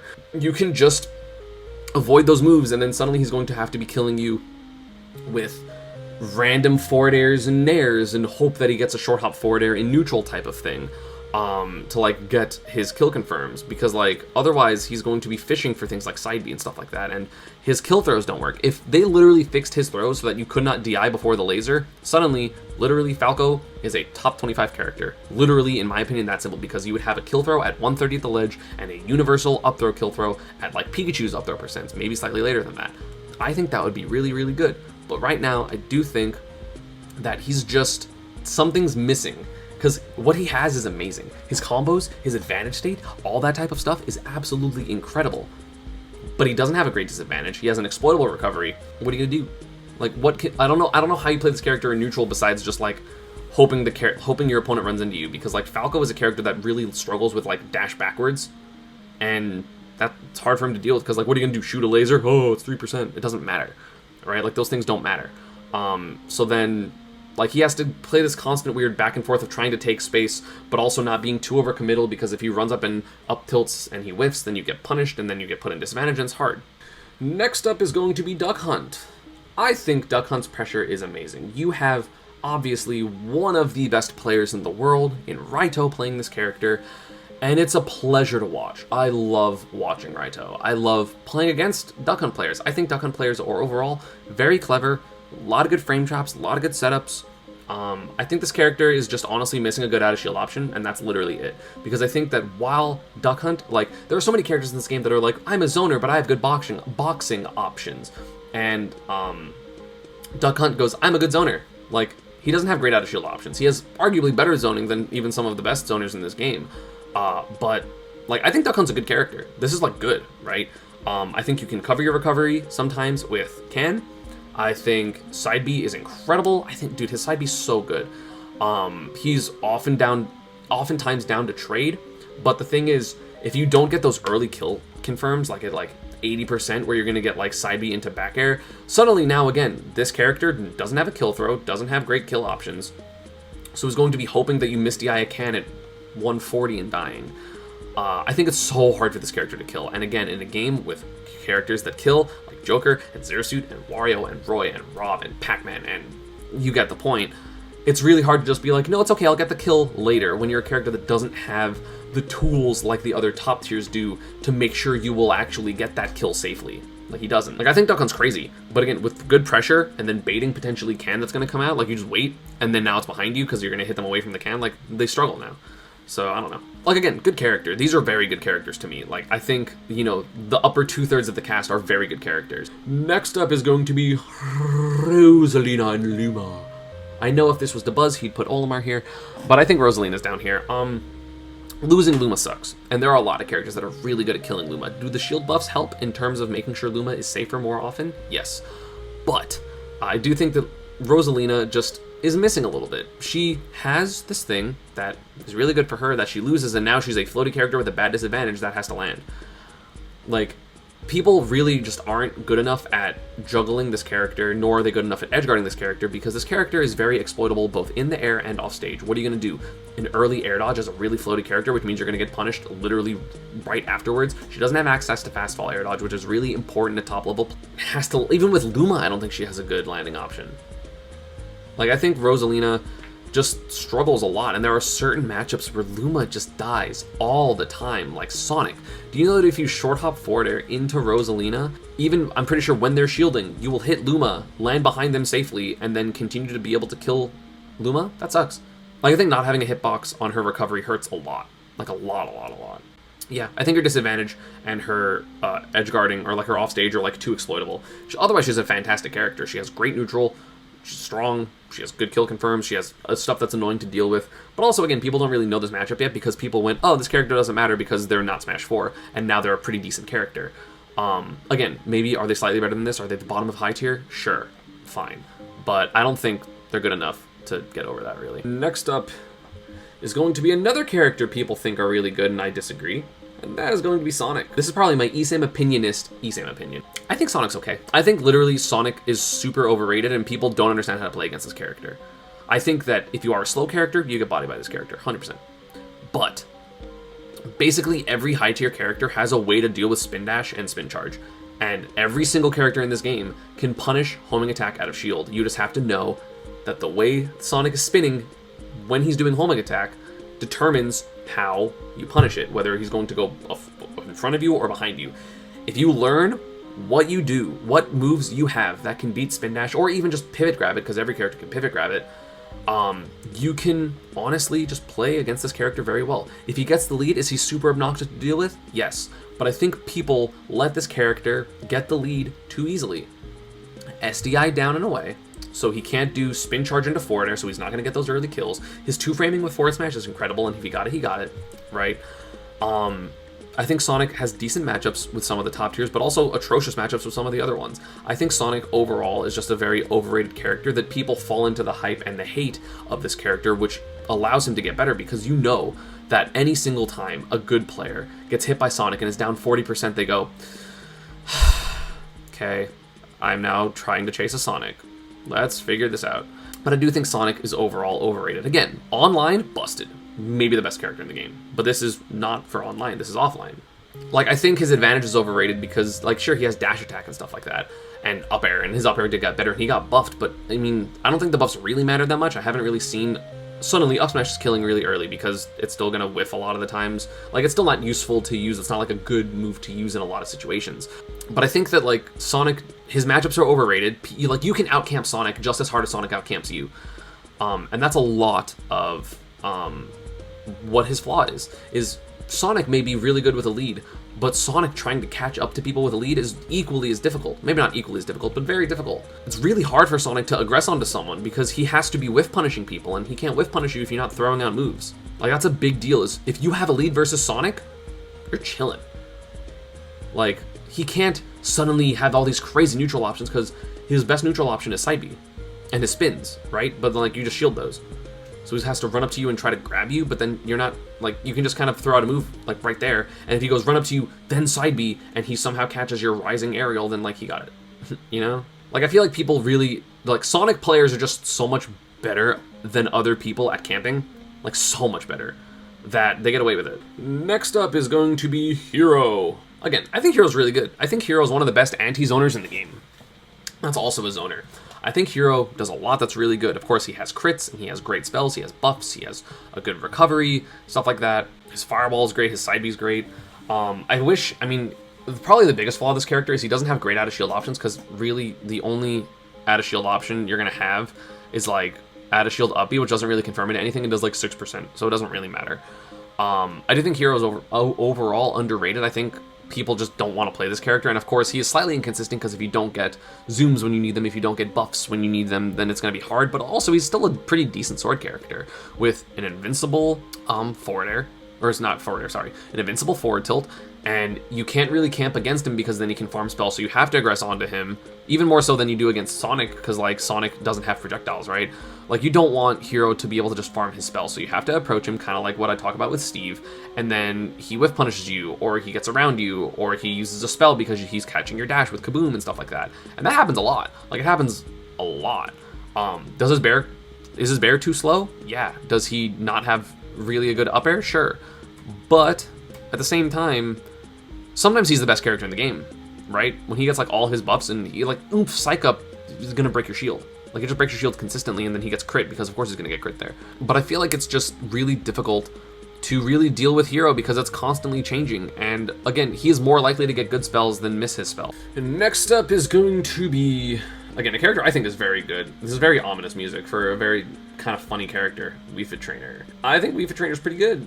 Again, I have nothing bad to say about this character, besides sometimes they can't deal with short, and their hitboxes are way too specific. But after the buffs, this character dumps out damage, dumps out kills, can edgeguard, can do basically everything. Again, Wii Fit's also one of those characters. I mean, even all these characters, basically, they have their strengths. They have their crazy strengths. You have literally better limit with Wii Fit Trainer, right? Like, Deep Breathing is literally just better than limit. 100%. She has crazy back air. She has just kill moves so... Like, her kill moves are crazy. Crazy! Out of shield back air, if you're like a mid-height character, you die at like 75 at the ledge. It's crazy. Of course, she heals. You know, maybe the only big flaw of this character is their throw combos are kind of fake outside of like 0%. Like, if they had a better throw, like, I think Wii Fit is super underrated. Granted, I'm putting them lower than my last tier list, probably. I don't remember the numbers because my tier list is, again, stratified differently. But I think Wii Fit's a crazy good character, and I'm really excited for Varun to, like, do better. But, like, I wish that, like, I mean, I don't really want a better kill throw or throw combo option, because then, like, down throw back air lull, something like that will happen, and I don't want that. But I think Wii Fit's really, really good. Like, I mean, if you put Wii Fit 5-7 characters higher than this, I won't disagree, you know? Like, I think Wii Fit's an incredible character. It's just, again, slightly worse and slightly less consistent for me than a lot of other characters. Also, because Wii Fit trainers, maybe it's just the people, but they do, like, really bad side Bs off stage, and people just let them get away with it and, like, get hit by them. So I think that, like, just if you know how to deal with the ledge planking, suddenly that's way weaker, and that's one of the things that people dislike about this character the most, so yeah. And then the last character in this tier is going to be Diddy Kong. Diddy got higher in this tier list, and I'm gonna be honest, I did not realize how important the buffs were for Diddy when they came out in 8.0, 7.0, whenever Diddy got buffed. I think 8.0. I think I underrated Diddy, and I apologize. Again, is he as good as people say he is? Probably. Like, they're like, he's borderline top tier. I'm like, no, he's not. Because people are still basing this off of Wi-Fi, and Diddy Kong is, in my opinion, better on Wi-Fi than offline, because his whiff punishes and his combos are easier, because they're, like, really long range. But I think Diddy Kong has a lot of good stuff. I mean, I watched Poppet's video on him analyzing Tweak. I think this character does have actually better combos than people give, or I gave him credit for. His 3-frame out of shield Banana is really good because you can get that into forward smash. In terms of the Z drop, of course, if they're farther away from you, it's like a frame 8 item throw or something like that, frame 7, which is really good in my opinion. I think that Diddy just does well in, because he has such a strong neutral option in terms of I have Banana, Like, suddenly he's rivaling top tiers with his neutral. He has pretty decent matchups with the top tier because he does pretty well versus, I think, Peach and Zero Suit and Palu at the very least. But yeah, I think Diddy Kong, I mean, he's still kind of exploitable off stage. I think that is definitely a thing, right? Like, I think that definitely he could have a better, or like, people can edge guard him better. People can kind of deal with Banana a little bit better. But at the same time, this character just initiates onto you with a very safe item, and then if you're wrong, you can get killed. You know, I don't really know if people are really doing the most they can against things like down tilt with SDI and stuff like that, so you don't get down tilt up smashed or down tilt back aired. I'm not sure. I don't 100% know because I'm not someone that has labbed it yet, because I'm not going to SDI that shit on Wi-Fi anyway.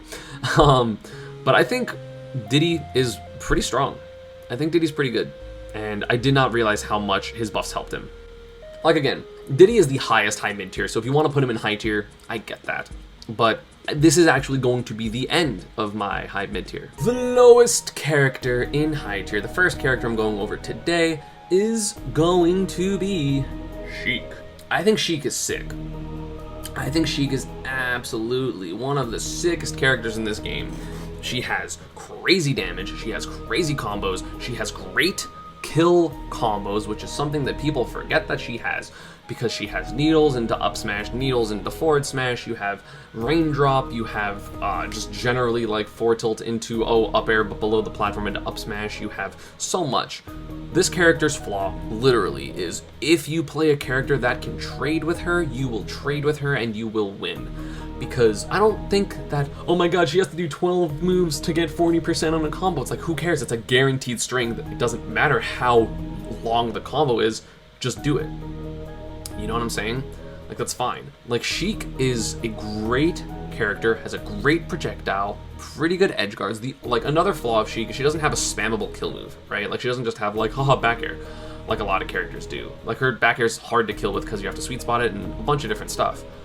But at the same time, she literally kills people she nares you on the ground at 65 and puts you in a tech chase, and then she reads your tech in and does needles, footstool, down air, up smash, and you die.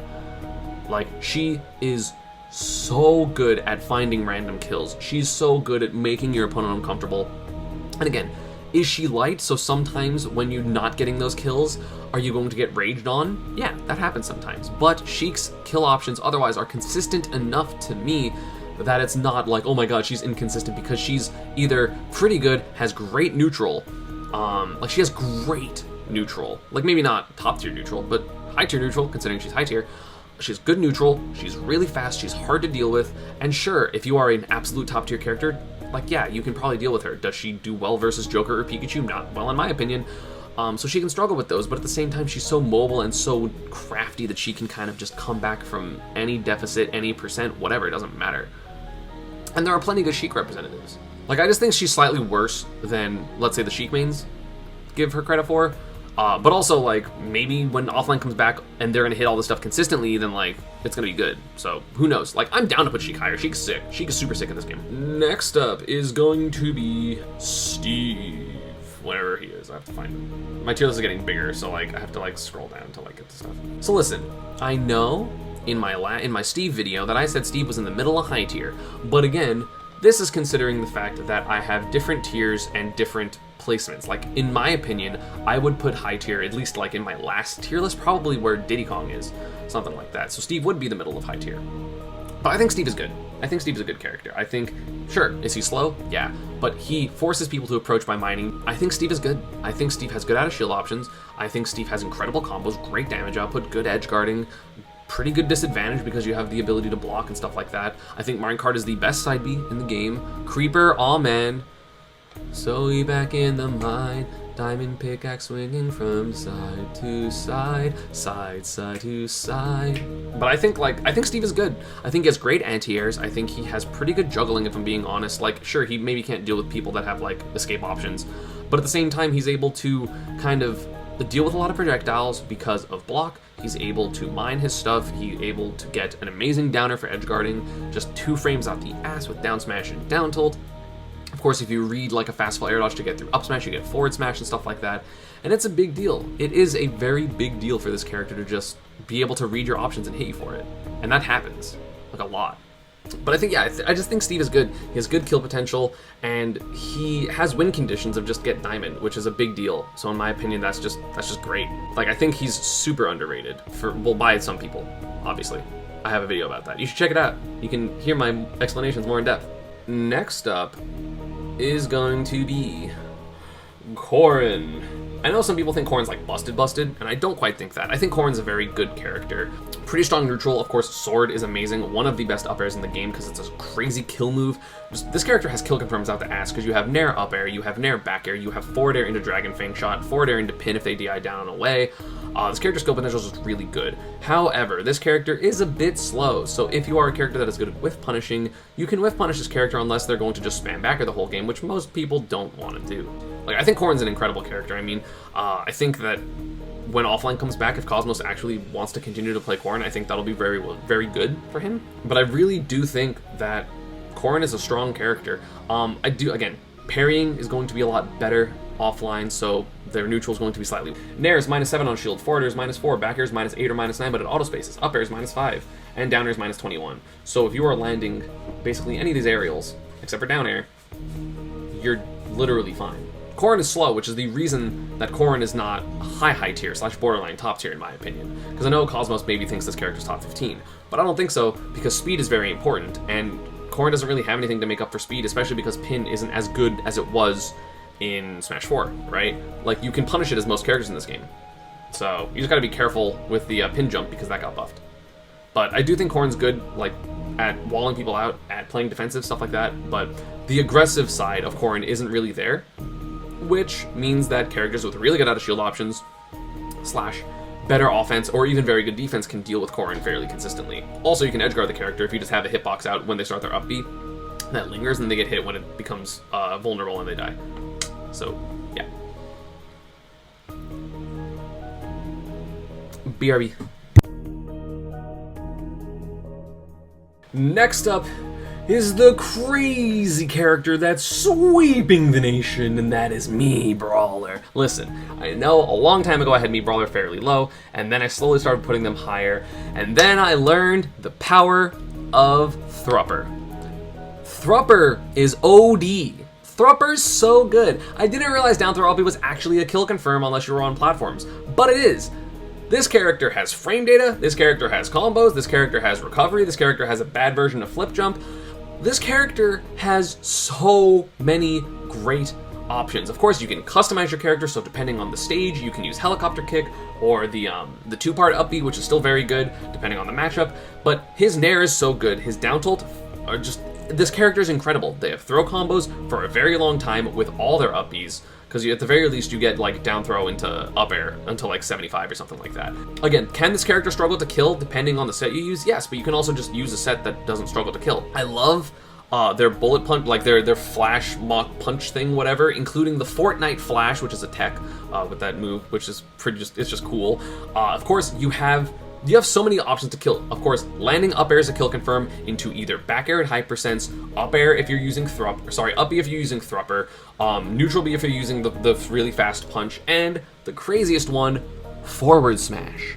You can do landing up air into forward smash. It's really specific, really particular percents, you have to be near the ledge, but that's crazy! Up air forward smash. That's wild.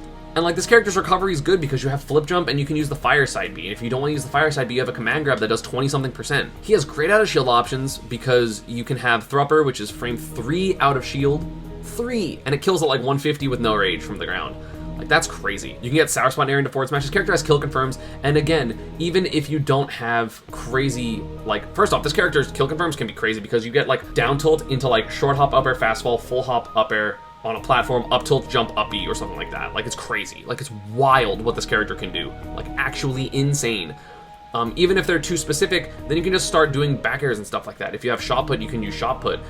Edge trapping of this character is really good because you have Fox-esque Nair, so you can just spam Nair for edge trapping. And if you hit a weak Nair, you can do Nair flip kick, which is crazy. Or Nair back air if you're close enough with ADIN. Like, it's actually insane. Like, this character is wild. Are they top tier? No, I don't think their neutral's quite strong enough for them to be top tier.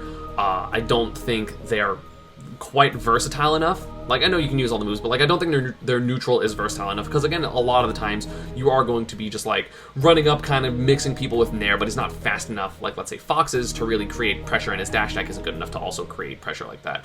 Like, I have a lot of faith in this character, I just don't think he's top tier. Next up is going to be the big boy Bowser. I'm Big Boss Bowser.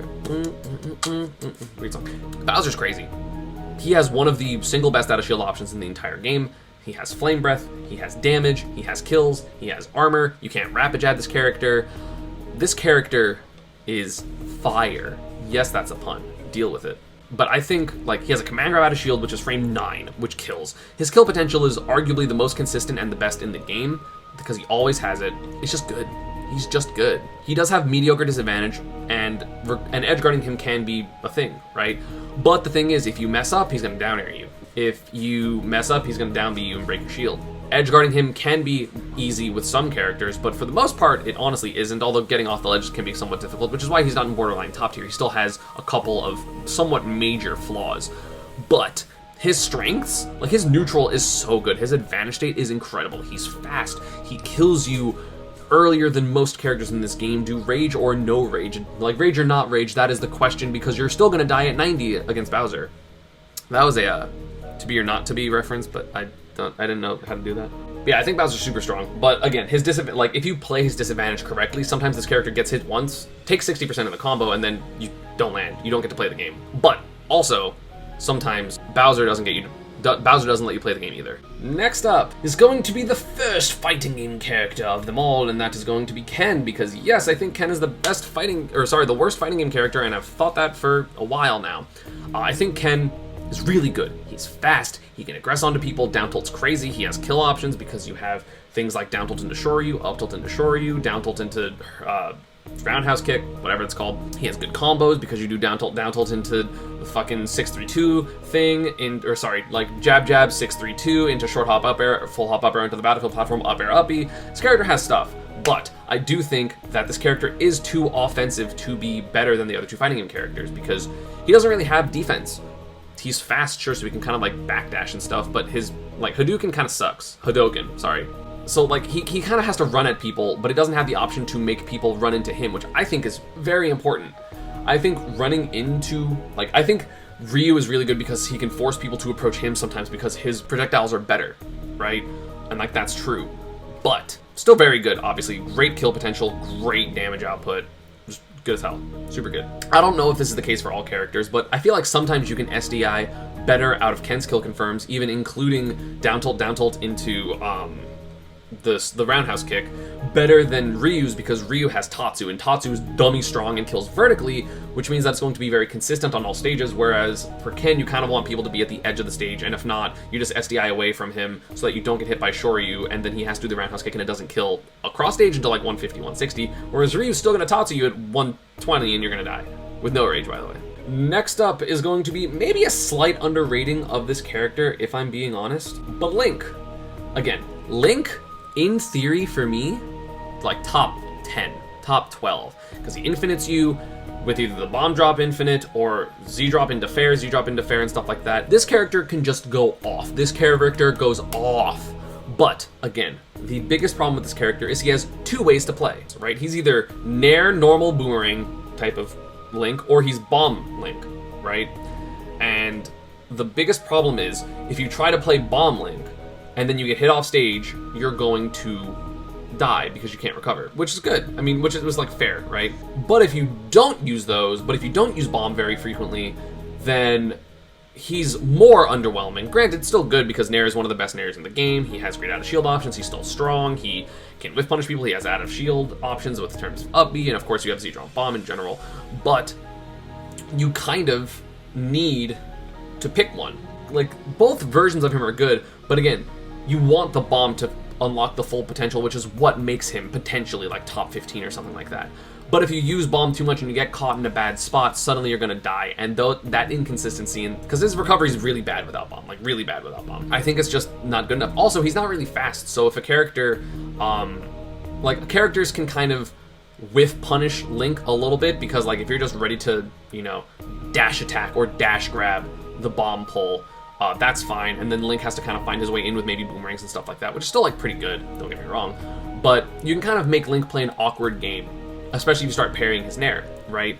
Whereas, like, you need the bomb to make things more fluid and more trap-heavy, but again, if you do that, then now he doesn't have a recovery. Next up is Terry. Terry is a very, very good character. Where is he? Scary Terry.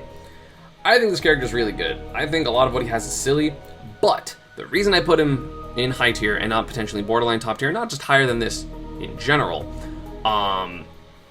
is the fact that one of the best things about Ken and Ryu is the fact that you can't add a shield option then because they can spam their normals. Whereas Terry, even though of course his down tilt's -6, and I think it's -6, and he can't he can't special cancel quite as well. He can, but not quite the same thing, and he doesn't have a frame 1 invincible or super armor option like Focus.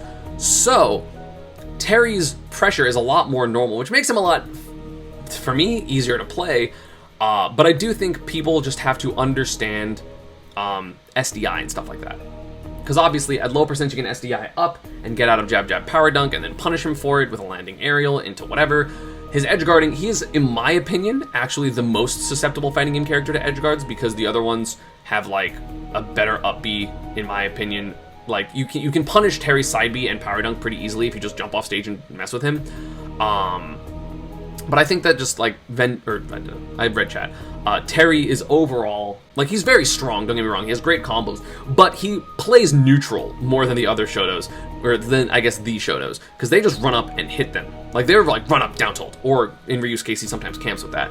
But like, Terry kind of has to play a normal neutral, and his disadvantage is kind of sus because he doesn't have things like Focus, so he really has to make sure people mess up versus him. Granted, very good, of course, because like Terry has Go, he has great two-framing, he has great edge trapping, he has crazy confirms, but again, for the most part, you can SDI out of things like jab, jab, whatchamacallit, Buster Wolf, if you're I think if you're like a medium faller, you can just SDI out, so. Like, you just have to be really understanding of Terry's range in order to beat him, because if you're trying to play him like just close up, fight up, like, it's not gonna work unless you have broken out of shield options, like let's say Game & Watch or something. Like, I think the character's sick, but yeah. Next up is the small little rat, Pichu. Pichu is pretty damn good at this game. He has some of the most explosive combos in the entire game. He has great edge guarding, he has great kill moves, but this character gets out-camped by a lot of characters, and he is the lightest character by a significant amount, so he dies really early, and he has really susceptible 2-frames and no hitbox on his recovery. So, that's a problem. Because even though Pichu can hit you and deal you 50 or 70 or whatever he's gonna do because Pichu's crazy, he also dies at 70. He gets hit twice in neutral and dies. But the strengths of this character are incredible. I mean, he's still hard to hit, he's really mobile, he has the best roll cancel grab in the game, which means his dash grab is a fucking teleport grab. He's still very, very good. And of course, if you do things like parry, and you have good approach options, and sometimes you're just committed to sometimes just having T-Jolt as your approach option, it can be really scary. But, again, I think the explosiveness of the character is what keeps him into high tier, because overall you are going to be losing neutral, and you are going to be losing to a lot of zoning characters, and the problem is, top tier and borderline top tier have several zoning characters, and characters that can just wall Pichu out, or at the very least kill him really early with random kill moves. But I think this character is underrated. I think Pichu's still very, very good, so yeah. Next up is the last fighting game character, in my opinion, and that, where is he? Ryu. I think Ryu's busted. I think this character actually can camp, which is really, really good. Camping, of course, like the ability to play multiple types of playstyles is really good, because of course you can, as Ryu, run up and down tilt, and then you get down tilt, strong down tilt into Tatsu, or into Red Fireball. He has great kill potential with, of course, his Shoryu, and Tatsu, and back air, and stuff like that. This character is he's so strong. I think he is the best fighting game character because he has everything you really want. He has the ability to camp, he has great aggression, he has pretty strong combos, he kills you dummy early, and he has a move that gets through projectiles in Tatsu that's a kill move, unlike Ken's, which is a combo move. He's just so good. I think Ryu is so good, and I don't understand, like, I understand that people want speed, but why have speed when you have a better fireball? Like, slow red fireball is so good. It's so good. Like, I think Ryu's really, really good. And no, I thought this before Vendetta beat my ass, okay? But yes, Vendetta beats my ass online, for sure. Ryu's good. Ryu's good, y'all. I swear. I don't know why people think he's not. He's crazy. He's so good. He's just solid. He's so solid. Next up is going to be my namesake, and that is going to be Samus. Samus and Dark Samus are in the same spot. They're basically the same thing. Samus is wild. This character is godlike. Samus is so strong. She has some of the best zoning in the game. She has, like, if she hits you with a mid-charge shot at 0, you take 50 because you get charge shot, which does like 28 into down throw forward air, which does so much damage. Her camping is so good. Her edge trapping is arguably the best edge trapping, maybe the best edge trapping in the entire game, because Bomb forces you to do an option and kills you, and it doesn't run out like Arcfire, which probably might be the second best edge trapping in the game. The ability to have Bomb and disadvantage can be really good. You have great damage off of down throw at 0. You have down throw back air at higher percents. Of course, IDJ kind of helps this character a little bit. This character's just good. Like, Samus has everything you want, except, for me, a fun playstyle, because I don't really like spamming bombs and just camping like that, even though I play Min, don't ask. But, like, Samus is just really, really good. The best Samus has ever been in a Smash game in terms of relative to a tier list. Like, Samus is good. Samus is strong. Has great kill moves because you have Nair and up tilt and stuff like that. The only problem with Samus is that sometimes if you get rushed down on and like juggled really, like characters that can juggle and rush down on you and avoid your projectiles a little bit, like Zero Suit, like Fox, like even Palu I think does fairly well in the matchup. Like there's a couple other ones that just do really well against Samus and make her struggle. So in my opinion, that's literally the only reason she's not like borderline top tier. That's it. Next up, I feel like this character just slowly goes down and down on my tier list, even though he's kind of broken, and that's Greninja. Literally, there is one singular flaw with this character, or maybe two. Two flaws with this character. The main one being that Greninja does not have out of shield options. If you hit Greninja shield with a move that is minus 12 or more, you're good. Or minus 12 or safer, and you're good. And every character has multiple moves that are minus 12 or safer.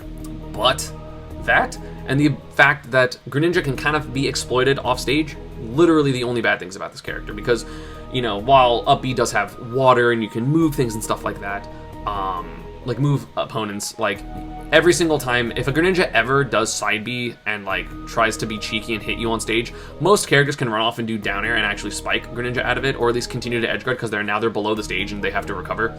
I think Greninja is very strong other than that. Has some of the best whiff punishing in the game, has some of the best combos in the game, has a ton of kill potential, a ton of kill confirms. He's insane. He's so hard to deal with if you can't get your offense started, which is really difficult to do because Greninja, you know, the main defense of Greninja is dash backwards, which granted that's the case for several characters and, you know, probably worse than a character like Wario's dash back, right? But Greninja's damn good. Greninja is crazy good. And I'm not saying that I'm sleeping on this character, I just think that Greninja is, like, the out of shield options are so important in this game, in my opinion. Like, so important. And, you know, I feel like even Greninja's, like, auto kind of, like, dash attack and down tilt are both punishable on shield, so he's gonna have to be doing, like, jump nair to have, like, safer options or jump fair and stuff like that. And it's just not as good as other characters, jump nair, jump fair, stuff like that. Like, again, high tier, these characters are all busted. Like, these characters all have really good stuff, just some of them have more flaws than the top tiers. Next up is going to be my favorite little psychic demon, Ness. I don't think Ness is borderline top tier. I think Ness is still high tier. I think he does lose a couple too many matchups to be borderline top tier. But good of this character is insane. He does whatever he wants all the time. His air mobility is crazy. His air dodge is amazing. His combos are great. His kill potential is arguably consistently the best in the game between his smash attacks and back air and up air and back throw. It's wild. This character kills so well, has amazing combos, and for an exploitable recovery, has a pretty damn good recovery. It's actually not that exploitable. But I think this character is very strong. I think this character is very, very strong. I mean, y'all know I hate Ness. I hate this character so much. Like, Magnet is obnoxious. Pika Fire is obnoxious. His out of shield options are so good. So good. It's crazy. But yeah, I mean, again, like everyone at this point is just a really good character that's just slightly worse than the characters above them, and that's literally it. And the last character in high tier, before I get to borderline top tier, is gonna be Yoshi. I think Yoshi's incredible. Yoshi's defense is so good. Yoshi's air mobility is incredible. Frame 1, of course, double jump with armor is really, really good. The biggest problem with Yoshi, in my opinion, is that if a person plays defensive against Yoshi and has a lead, it's kind of difficult for Yoshi to really get in. I think Yoshi is just really like struggles to be aggressive. Like whiff punishing and add a shield options to start offense, yeah. But Yoshi doesn't really have those buttons to be like, I'm being aggressive now, because most of his stuff is punishable on shield. Granted, of course, he can kind of drift away and stuff like that, which is still good.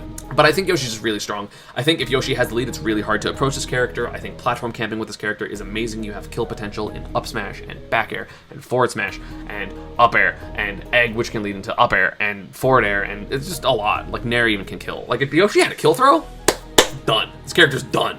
Easy. But yeah, I think Yoshi is actually crazy good. An incredible character. Just not as incredible as other characters. And also, sorry, I forgot one character in high tier. That's my bad. That wasn't the last character. The last character is Ike. Ike isn't high tier. Not borderline top tier, but he's borderline top tier.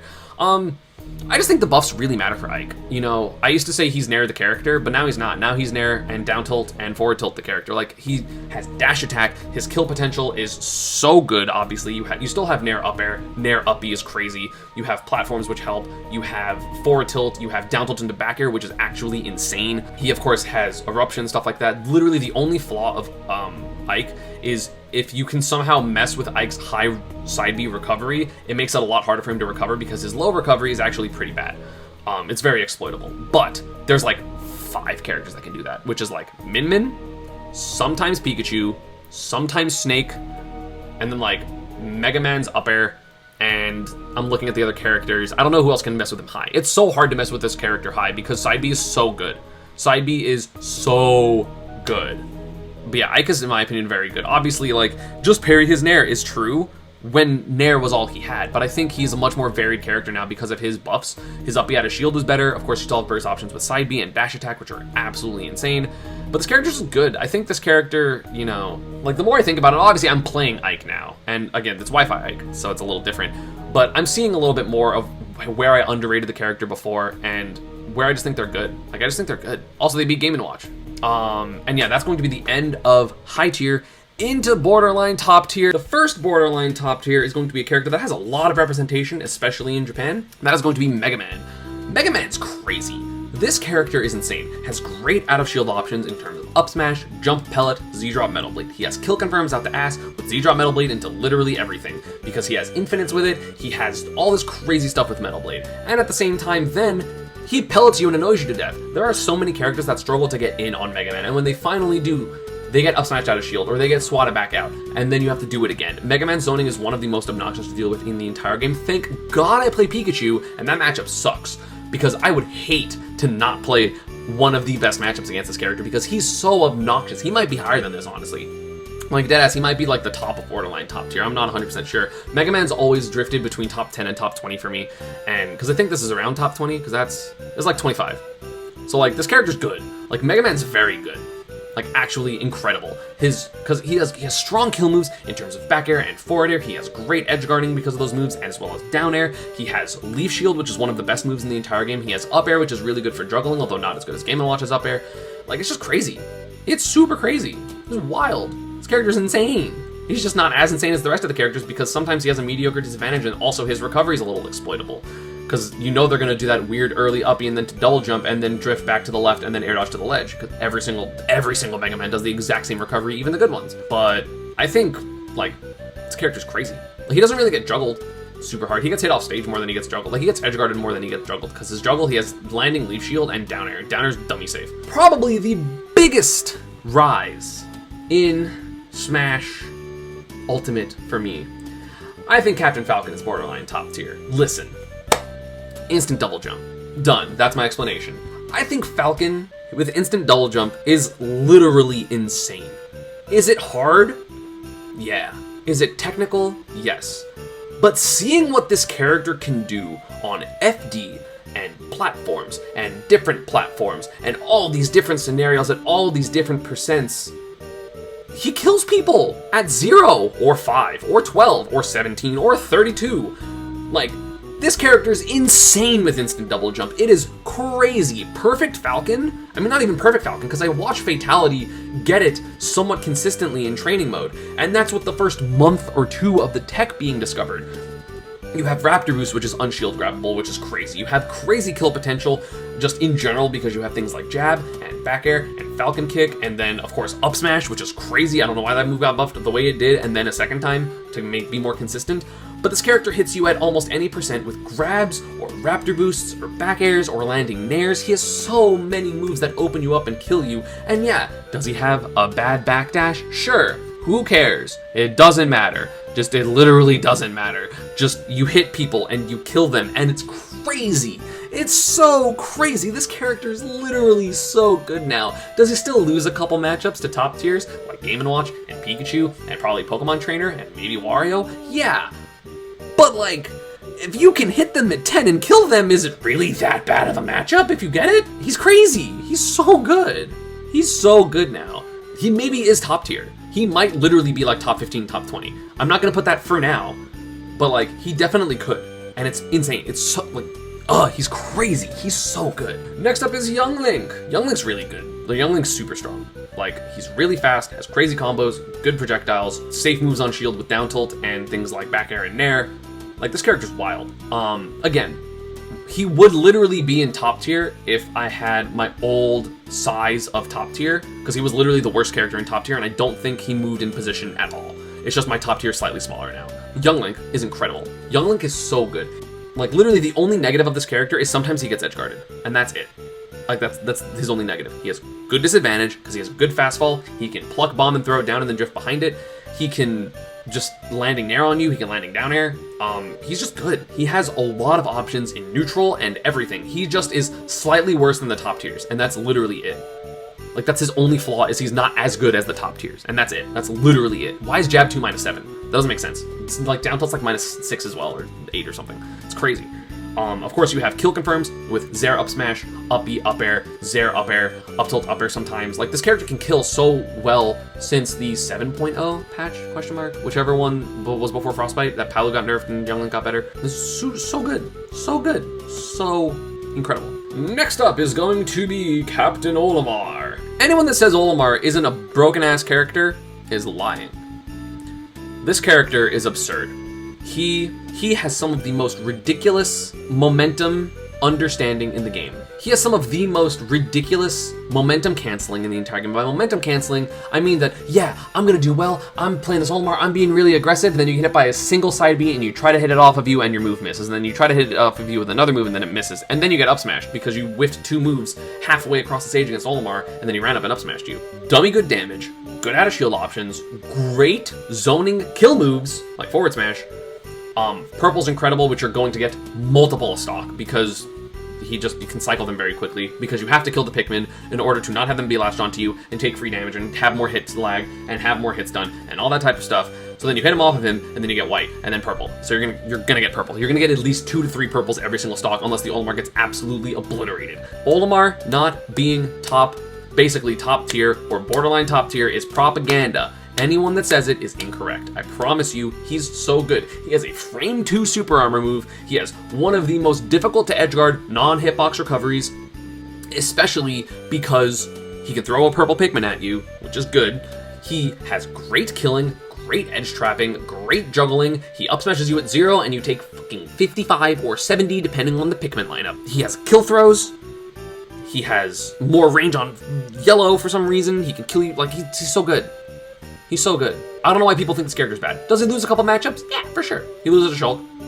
Probably loses to Palu. Loses to Wolf. Maybe Pokemon Trainer. Definitely Mario. It's like, okay. Slight. All those are slight, except for probably Shulk. Shulk destroys Olimar. That matchup sucks. So, Shuton won EVO Japan. DeBuzz is top, 7 in the world. And it's not even like, oh, well, results aren't everything, because I'm someone that definitely believes that results aren't, everything in terms of a tier list. Otherwise, it's Joker's #1, and then whoever Tweet plays is #2, and then, it goes that way, which isn't as fun. If the players are consistently doing really well and winning their bad matchups, especially Shuton, because he plays more Olimar than DeBuzz does, Shuton literally beat Shulk in Grand Finals. Shulk has the hardest matchup, the best Shulk in the world, and said, nope. So the matchup must not be that bad. Or Olimar is still just explosive enough that he can overcome his bad matchups, which is true. Next up, your boy Chrom. Chrom might be higher than this, I'm gonna be honest. I haven't seen a lot of Chrom's lab IDJ stuff, so I don't know how super frequent those are. Obviously, there were the combos in the IDJ video that Snasen put out, but Chrom is saucy. He has things like jab, short hop delayed, nair, jab into back air, stuff like that. You have, of course, Jer. You have crazy kill potential, really good at trapping with this character. But the reason, again, I put him slightly lower than some other people do is because, again, he is exploitable. While he has great airspeed, if you hit him off stage, you might die. The character this high with the most exploitable recovery because he has nowhere to cover himself, unlike Min Min, who we'll get to at some point. But, like, he doesn't have a way to cover himself. So he just kind of has to hope that people mess up. Or, like, run into really early fair for some reason. But yeah, I think Chrom's super good. Like, I think Chrom is a really, really, really strong character. He's really hard to deal with. The speed is super difficult to deal with. And of course, like, down tilt tech chases and stuff like that, just, you die. Like, people just die. Like, actually. But Chrom Slander, this isn't Slander. He's, like, top 22 or something. Yeah, he's literally top 20. But again, literally just my top tier is a couple places smaller than the last time I did this, and that's literally why he's not top tier. Next up is going to be the Fall from Grace Inkling. Remember when people thought Inkling was the best character? Wasn't me. I never thought that. Thought they were top 10, top 7, something like that. But in a game where basically every character in this tier and above has random ass kill moves and super great comeback factors, Inkling has up throw up air, and hope that people DI poorly on a back air at 50 and then tech chase with roller. But like every good thing Inkling has, other than of course just their neutral, which is why they're still up here, is counterplayable. All their best things, or like their cheese quote unquote, is counterplayable. But back air is incredible. One of the best moves in neutral in the entire game. Ink as a whole is amazing. Up throw combos, the neutral of this character, the air mobility, the edge guarding, the recovery, this character has literally it all except for random spammable kill moves. That is quite literally it. Their dash is cheating. They have the best dash in the entire game by a lot. But if you avoid up throw up air and avoid their grab, they can't kill you. Unless they're gonna like also like, they can potentially edge guard you, but it's hard to. Like they have one shot at edge guards. Their edge trapping is much better than their edge guarding, but it's still like good, right? But like Inkling's neutral is OD. It's just a lot of characters in top tier and even borderline top tier have better combos, better killing, and better advantage states, whereas Inkling has a pretty good advantage state, but it's just their neutral and their kind of like jab that's gonna carry them up here, you know? And the last character in borderline top tier, this is gonna probably piss people off, Lucina. I think Lucina is slightly overrated compared to most, like for most people. I think you really can whiff punish this character and you can deal with her somewhat consistently. She's incredible. She's so good, don't get me wrong. Overrated does not mean bad. Again, borderline top tier, top 10, they're all great. Like, these are all great characters. Like, Frosted Flakes level great, right? She doesn't have great combos. She's very much so neutral, right? Like, neutral the character. And she doesn't have a crazy punish game. She has good edge guarding. She's very solid. She has good out of shield options in terms of up B. She has all that type of stuff. But she has a mediocre disadvantage because she doesn't have great landing aerials. She can't really get off the ledge very well. And she doesn't combo you. She goes down throw up air, play advantage, of course. Like, you play advantage, duh. But it's as good of an advantage as other characters here that also have better things. Like, it's nothing bad about Lucina. There's nothing bad about Lucina. It's just other characters are a little crazier. And that is it for borderline top tier. Let us get into top tier. Obviously, you know which characters are in top tier at this point. But how am I going to order them? First off is going to be Pac-Man. I think I'm maybe underrating Pac-Man a little bit. I think he dropped like 1 or 2 spots from my last tier list. But Pac-Man is obviously insane. Has grab combos, has camping, has crazy damage output, has some of the most consistent and best, like probably the most consistent kill setup in the game in terms of just bell, like throw bell, which is really good. But I do think that a couple people have a good point, whereas people aren't exploiting the disadvantage state of this character enough. They're not baiting his nair, they're not baiting his hydrant and stuff like that quite enough for him to like be punished as much as he should. Obviously, this character does also struggle in several matchups. In my opinion, he struggles versus Mario, versus Snake, versus Zero Suit, versus Palu, maybe versus Shulk, maybe versus Wolf. Like, there's a decent amount of characters that can have a pretty good time versus character. Also versus Min Min. Min Min destroys this character, in my opinion. Like, T is obviously incredible. His results are wild. Pac-Man is insane, but I feel like people don't exploit Pac-Man quite as much as he could be getting exploited. Still top tier, still busted, but just not like top 15 like I potentially thought he was before. Next up, we're gonna have Rob. Rob is a very interesting case. very interesting case, because Rob is a character that if you talk to any Rob main, and you even talk to mains of the people like playing against Rob, there are so many characters that beat Rob, right? Like, I looked at Abaman's matchup chart, and there were like 20-something losing matchups. Like, it made a Samsora matchup chart look like a top 5 character. That's how bad it was. And a lot of Robs say relatively the same thing. Like, maybe not quite as bad, but Rob does lose a lot of matchups because Rob has a mediocre disadvantage state relatively, he can't really get off the ledge, he's potentially exploitable off stage, blah blah blah blah blah. All the bad things. Then he hits you at 0 and kills you. Or he catches your gyro that you threw at him with a dash attack and then throws it at you and side Bs you. Rob is the swingiest character in the entire, the second swingiest character in the entire game. It doesn't matter how bad your matchup is, because there is a potential for you to just lose and die in every matchup. Because you have up air being unreactable to DI, so if you get down throw into up tilt up air, you can potentially die. You of course have side B, he has incredible ledge trapping. Like, yes, you can parry his nair on landing, which I think is one of the reasons why he's lower top tier and not like where Japan thinks he is, like top 5, top 7. Like, I still think he's an incredible character. He does lose several matchups, but I think this character just has it all. He has the best ground option in the entire game in terms of down tilt. He has great out of shield options in terms of up smash and out of shield gyro drop. He has so much. He has it all. He's just a big, bulky character that sometimes gets hit by more just gimmicks, like win condition, random bullshit things, than other top tiers, and that's it. That's literally his negative.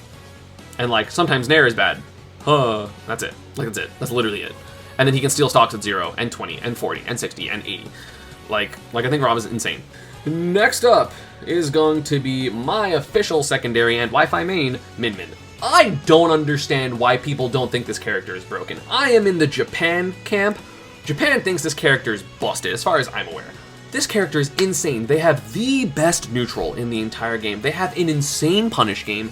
They have some of the best two-framing in the game in terms of down angle Ram, down angle Dragon, and down tilt. They have crazy combos, like you can do landing Megawatt Nair into Megawatt Tilt into Dragon forward smash. You have crazy 0 to deaths with this character depending on the matchup and your rage and stuff like that, and you have just options to cover everything. Your ledge trapping is incredible. The only negative of this character is the fact that they are gimpable if they don't have a double jump. They are edge guardable, but it doesn't matter because half the time people can't edge guard you anyway because they have to worry about your giant forward smash with laser that is coming out to protect you. Also, people say they are bad at getting off the ledge, but I 100% disagree because you can, for the most part, like I remember mentioning like, oh, just having a good ledge hop aerial isn't super good for getting off the ledge, but Min Min's is, because you do ledge hop into Megawatt Tilt and then you land and you're able to jump, which means that Megawatt land is +3. So, I mean, granted, she can only do a different arm attack, but you have to guess whether she's going to stay on the ground or jump, which is really hard to do, and if you're wrong, suddenly now she's back into neutral, good luck. Like, my arms are ramen noodles, I now control neutral. Like, it's crazy. It's so good. And then she can kill really well, she has great out of shield options in terms of up smash, she of course parry down smash is really good, and then she just is so hard to hit. She's so hard to hit. I don't even think she struggles that much with rushdown characters because most of the rushdown characters that are really good in this game struggle to recover versus her.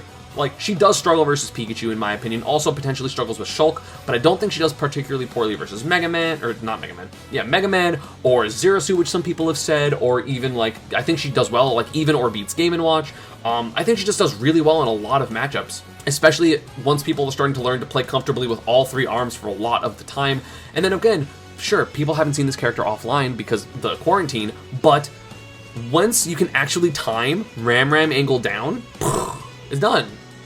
Like, it's crazy. She's so good. She's so good. The only reason she's not top 10 is because she's exploitable a little bit off stage, and that's it. But like, she's insane. She's so good. You can't deal with people jumping up against me with her. Just don't throw your move out and then anti-air them.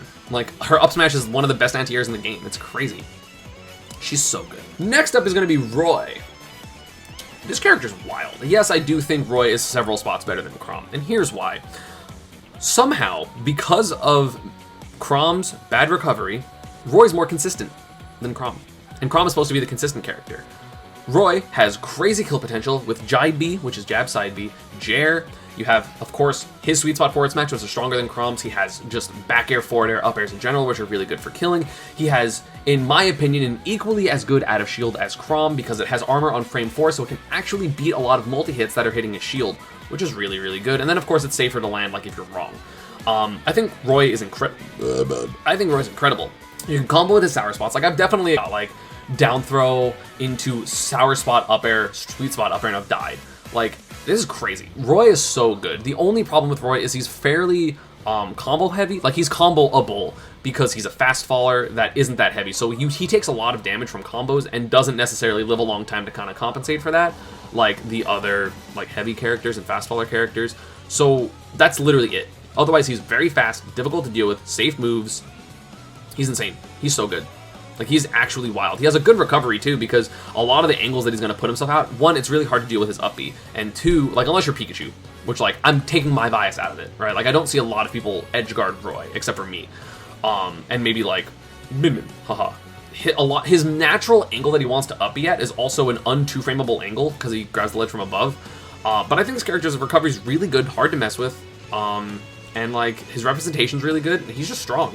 Plus, he has good matchups with the top tiers, in my opinion. I think he does pretty well versus Peach, pretty well versus Palu and Zero Suit. I don't think does well versus Pika, unfortunately. That's definitely a rough matchup. And has a couple other bad matchups, but overall does very well against the top tiers. Like, no bad matchups, except for, again, Pikachu, which I'm the only one currently that is super good, so it doesn't really matter. Like, it's a bad ESAM matchup, more than a Pikachu matchup, you know? And now, we are going to go to the other red man, Mario. Mario's wild. One of the best out of shield options in terms of up B because it's frame 3. Some of the best combos in the game. Some of the best kill confirms in the game. Great on platforms. Great neutral because of back air and neutral air and forward tilt and stuff like that. Fireball's amazing. Cape makes it so that projectiles aren't super great versus him. Flood gives him stage controller, also makes it difficult to edge guard. He has dash attack as one of the best 2 frames in the game because it's consistent, it lingers, and it hits people out. It's so good. Mario is an insane character. The only flaw of Mario is sometimes he gets kept out. But if he doesn't, and you're wrong and you try to do a landing aerial on him and he parries it, then he goes dash grab into dash up air, forward air, you're dead. Or, sorry, down throw into up air, nair, dash up air, forward air, you're dead. Also, he's good on platforms now with IDJ combos too, which is crazy. Like, this character's wild, has really solid matchups. I don't think maybe he has one 60-40 out of his favor, which is Shulk. Other than that, he can beat any character. Again, he has very explosive combos. Like I mentioned with Rob, it's like, oh no, it doesn't really matter if you lose a matchup, barely, if you can just kill people at 10. Like, does really well versus the top tiers, maybe slight loses against a couple of them, and that's it. And, like, is a really hard check to a lot of characters, and has an even matchup with Pikachu, which is good, because a lot of characters don't. Yeah, Mario's busted. Mario's super good. You know who else is busted and really good? And people underrate for some reason? Fox. People say Fox sucks. I don't get it. This character has everything you need. He is one of the fastest characters in the game, has one of the most ambiguous neutrals because of his fast fall, has a mediocre grab, he doesn't get combos off of it, thank God, but then he puts you in a bad position, edge traps you with Nair for 17 seconds, and then reuse your roll in with a dash attack, and then up airs you. This character does damage, he has kill confirms, he has really long range kill confirms in terms of side B because you have side B into up air, which is actually very good for a tech chase as well. Literally the only negative of this character is his recovery is exploitable, but people pretend that his recovery is exploitable means that if he goes off stage at 10%, he's going to die, which literally isn't true. Not even a little bit. You have to have a disjointed, lingering spike to really edgeguard Fox the way Fox mains pretend to get edgeguarded, because he doesn't. Like, I, as Pikachu, oftentimes, if they're not at 10%, because happenstance, Pikachu is better at edgeguarding Fox at low percent than at high percent, like, it's really hard to edgeguard this character. For the majority of the cast. Oh, a couple characters edgeguard you really well. Oh, Pikachu. Oh, Shulk, because forward air. Like, that's it. He's really good at recovering against most characters, especially if you have walls, especially if you get hit any type of high, because then you side B high, and then you have to somehow landing trap this character that has Shine to stall his momentum, and also, of course, fast fall nair, fast fall down air, fast fall air dodge, things like that. It's scary. It's crazy. This character is really, really good. Super strong, in my opinion. Great damage up with some of the best combos. It's just, he's insane. He's so good. One of the best parry punishes because up tilt hits on both sides. It's just good. It's just really good. And the last character to just be outside of top 10 is going to be Snack. I think Snake is very good.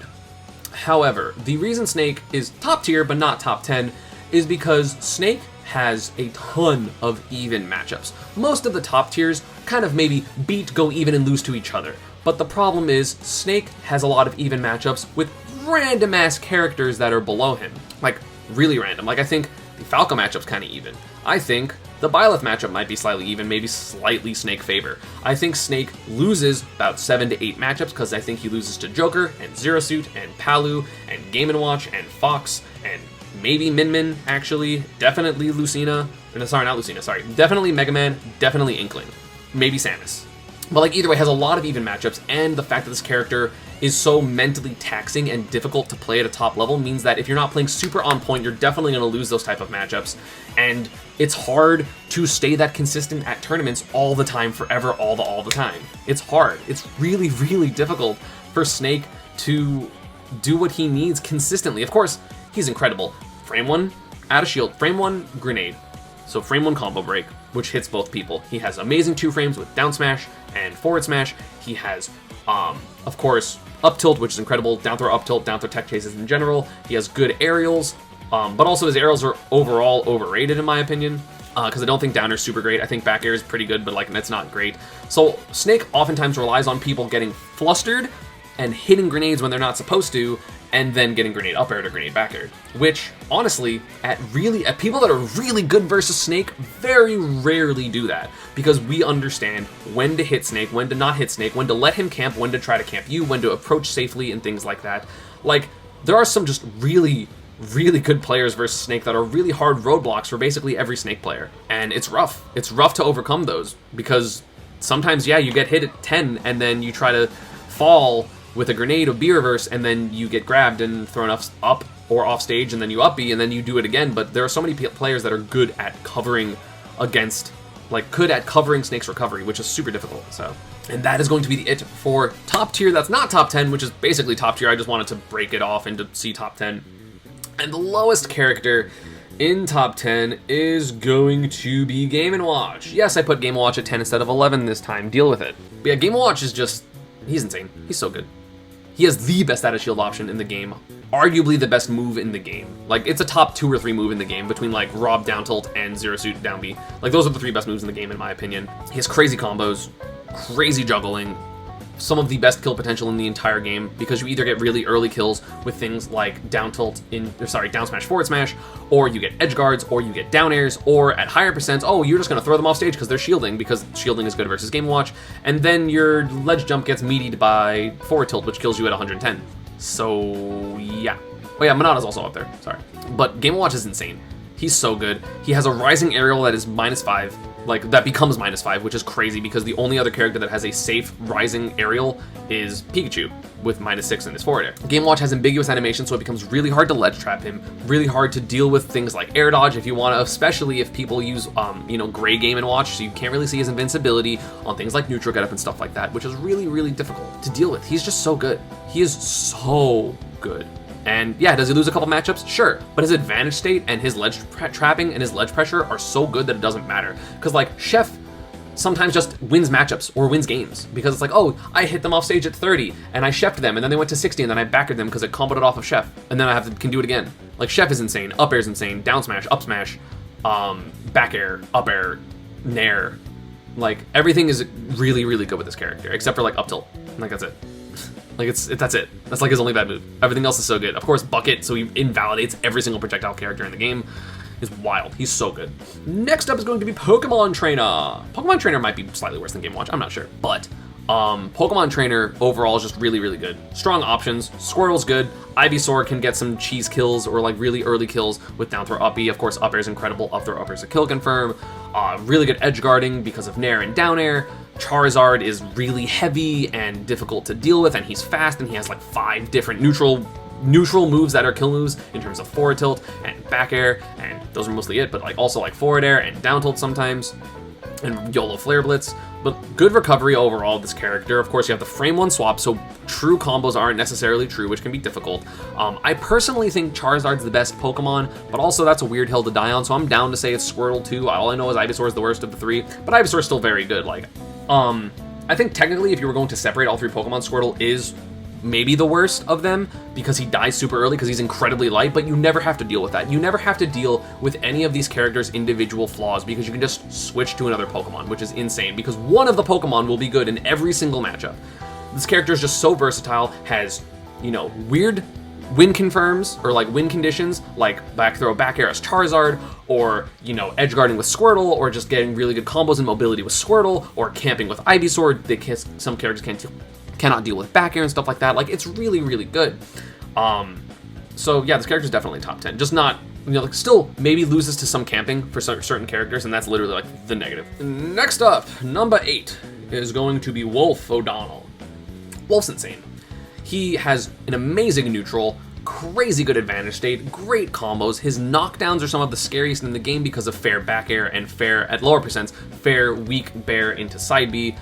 Literally the only negative of this character is sometimes you can edge guard him, but again, it's fairly difficult actually to edge guard his side B, and if you commit early to a side B, then they don't do it, and they up B, it's pretty good. He has great parry footstool up B options, which can kill ridiculously early. I've seen Charlie do that a lot. He has great air mobility, a good projectile, solid combos.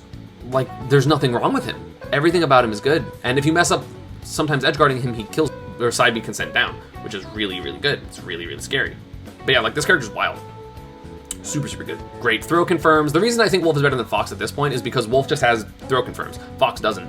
So things like down throw dash attack, up throw forward air, back throw being a kill throw, like, are really, really important. There's nothing really wrong with this character. You have to outpace this character, which is really difficult to do a lot of times. Literally, another potential small negative, which is really only going to be relevant against characters that have really good out of shield options, is I don't think his moves are necessarily safe on shield. I'm pretty sure Nair's like -8 or something like that if you're doing like a landing, like a falling Nair, not like land right when you do it.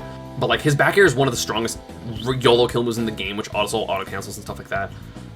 He's insane. Wolf is so good. Next up is going to be a slight demotion from where I had him in my last tier list, and that is going to be Shulk.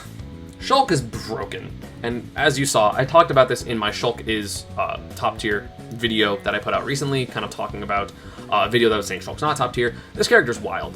The reason I'm putting him slightly outside of top 5, because he's 7th right now, is honestly, this character can sometimes randomly struggle with landing and also projectiles, which I didn't realize before I started playing him, and then really like thinking more and more about it, right? Shulk, obviously, his strengths are incredible. He does so much damage. He can kill you. He can edge guard you. He has a decent out of shield option in terms of up B, although if you have moves that are safer than up B, that's not great. He's great at dealing with people trying to aggress on him super hard because you have both shield art and, of course, just like jump back fair, right? It's super strong, but I think Shulk is really, really good. Again, lower than what I put him before, just because I'm starting to like view other characters differently, basically, and like valuing their strengths over Shulk, because like, my opinion of Shulk really hasn't changed. Shulk is incredible. Also, they did nerf shield art a little bit, although I don't really know the specifics, but I'm sure that hurts a little bit. Shulk's crazy. He's so good. He's so strong. He's insane. He's just really difficult. He's really, really difficult. Like, he cheats because you can switch to shield art. He invalidates multi-hits. He has really good matchups. I think he maybe has a couple more even matchups that people don't give him credit for, but also even matchups aren't the worst thing in the world. So like, again, if you put him at 4, 3, 5, whatever, like, I'm fine with that. Like, he's just a really good character. At number 6, just outside of top 5, is gonna be Miss Palutena. I think that Palu has slightly more flaws than people like to believe, especially after the nerf, because down throw back air isn't a kill thing anymore, isn't a kill confirm for the most part. I think Palu's incredible though. She's so good. She has one of the best neutrals in the game. She has really good 2-framing. She has multiple invincible moves. Her neutral is like, her fair is -2, -3, -4, something like that. Back air is so good. Like, she's incredible. I do think people slightly overrate her because Palutena does struggle to kill. She struggles to kill. She is of the top of literally every character in top tier, probably. She struggles the most with killing of all of them. Maybe her and Peach, but Peach can do a lot of stuff. If you're just going to spam back air to try to get kills, you're gonna get parried. If you're gonna fish for back throws, people can just take the stage against you and then like retreating aerial and stuff like that. Palu struggles to kill. She really does. She really, really does. And people don't value that enough. Like, people don't realize that because they're like, oh, but like Nair. It's like, okay, but just learn how to DI out on down tilt at the ledge, and you're fine. You're not gonna die to down tilt backer because it's not real.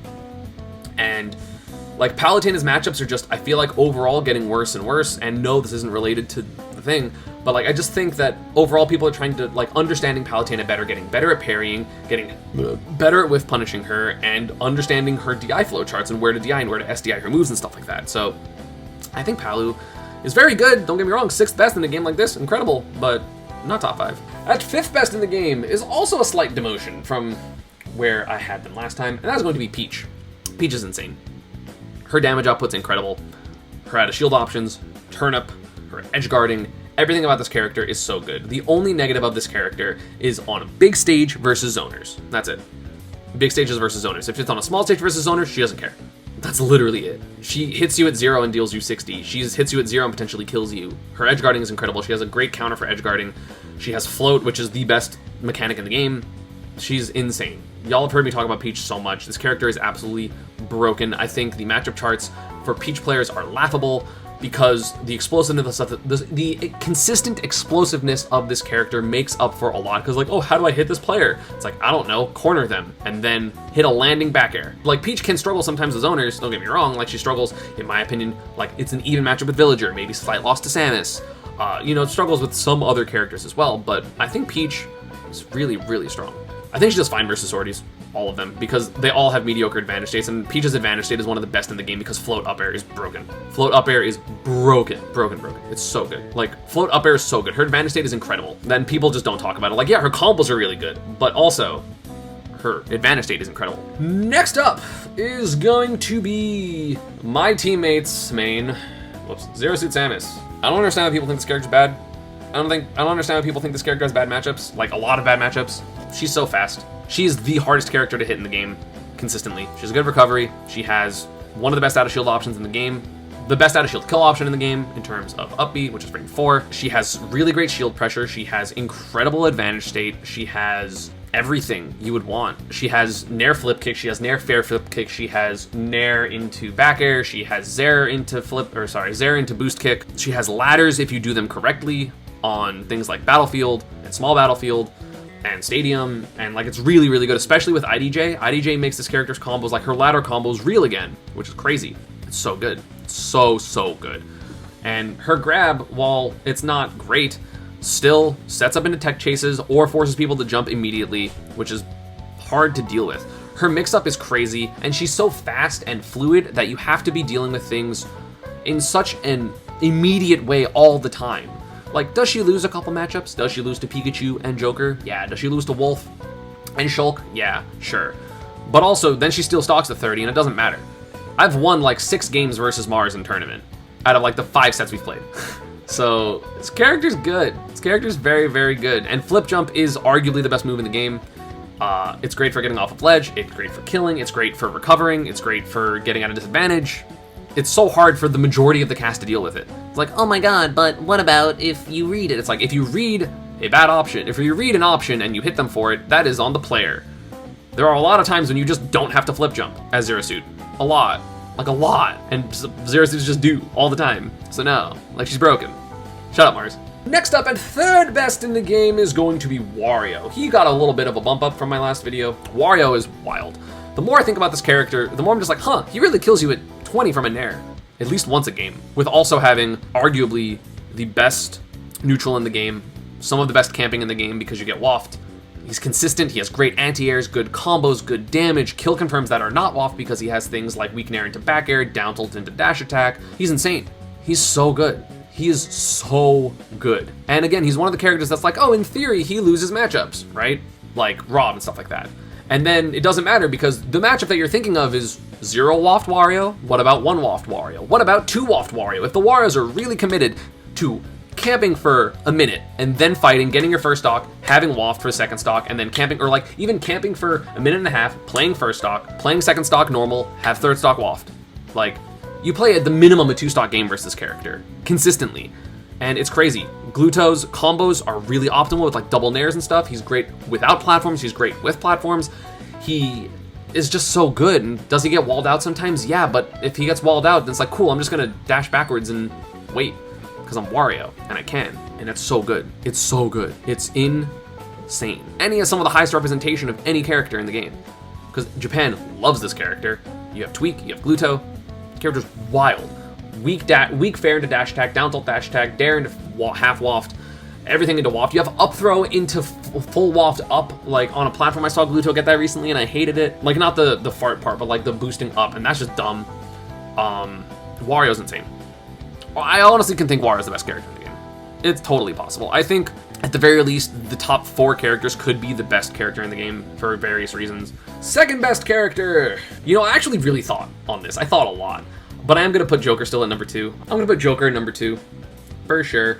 Well, not for sure. He could be number 1. I would totally be valid at him being the best character in the game. It's totally fine. But Joker's insane. He's one of the hardest characters to hit in the game. He has crazy combos. Arsene exists. He has Tetrakarn. He has a frame 3 counter. He has really good combos. He just is everything you want in a character. Literally, the only negative of this character is sometimes he gets edge-guarded sometimes. And yes, I said sometimes twice, and that's the point. Because even, like, it's so hard to edgeguard this character because you have to deal with his side B, you have to deal with early up B, you have to deal with late up B. Oh god, you're edgeguarding him, then suddenly he gets Arsene, haha, now you can't edgeguard him. He's invincible on his recovery when he has Arsene, you can hold down on his invincibility to then get an invincible 2-frame. He's so good. He has kill confirms out the ass, like, he's so strong. He is so strong. Literally the only reason I put him at number 2 and not number 1 is because I think he loses more matchups than Pikachu. And that's it. That's literally it. That's the only reason. That is the number 1 reason, and that's it. Like, Joker is insane. Like, you cannot hit this character. It's so hard to hit him. His camping is amazing. His aggression is amazing. He has safe aerials. Of course, he has the mental factor of Arsene. He has great edge guarding. Just everything about this character. Like, what does he not have? And he has a lot of representation. It's not even just Leo, although Leo obviously is the best player in the world. And the best character in the game is Pikachu busted. Pikachu busted, Pikachu busted. Super versatile. Pikachu loses, in my opinion, 2 matchups, which if you want to see a matchup chart, everyone let me know down in the comments below. I will do that. He's so good.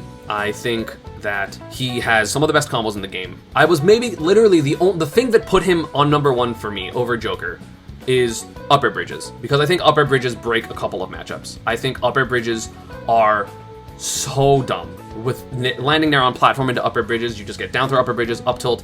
This character's insane. The best edge guarding in the game, the probably best disadvantage in the entire game, can camp really well with T-Jolt, can have great aggression with T-Jolt and back air and forward air, actually has some of the best ledge trapping in the game as well. Literally the main negative of Pikachu is the fact that he doesn't have just like dumb kill moves, like let's say boost kick or like Arsene back air and stuff like that, but still, their down smash is going to kill at 100. You consistently get edge guard kills at 40, at 50, and 60. Like, you are never safe at any percent against Pikachu unless you are a very small amount of characters.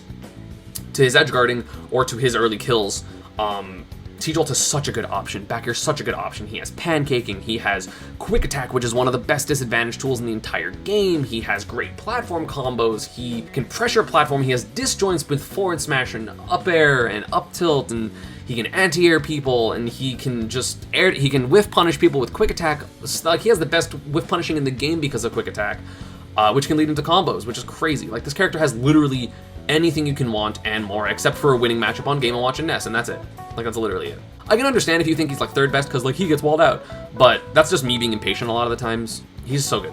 He's so good. Pikachu's insane. Like, you can have him as number 2, it's fine. I don't care. It's fine. But like, especially after the buffed Ferris and making bridges better, literally better, it's fine. Like, Pikachu is light, sure, but you can just like Zero, like I think Pikachu's the 3rd hardest character to hit in the game under Zero Suit and Joker, so you can oftentimes cover yourself with Thunder Jolts or quick attacks, or just kind of put yourself in situations where you'll only get hit by non-kill moves and still be fine and live. And like, that is a real thing. I think when offline comes back and I'm able to react to down throw and bridge people, it's over. I'm literally gonna beat everyone. Because like, some of my player demons, like Mars and Leo's Joker specifically, they get bridged. He bridges like the majority of the cast. Unfortunately, not against Ness and Game & Watch, but, you know, we take those. It's crazy. And yeah, that is the full tier list. I hope you all enjoyed. Yes, I still think Captain Falcon's that good. And yes, I'm fairly confident in all of the placements that I had for these characters. As always, social media, Panda, and partner stuff is down below. And I will see you all next time.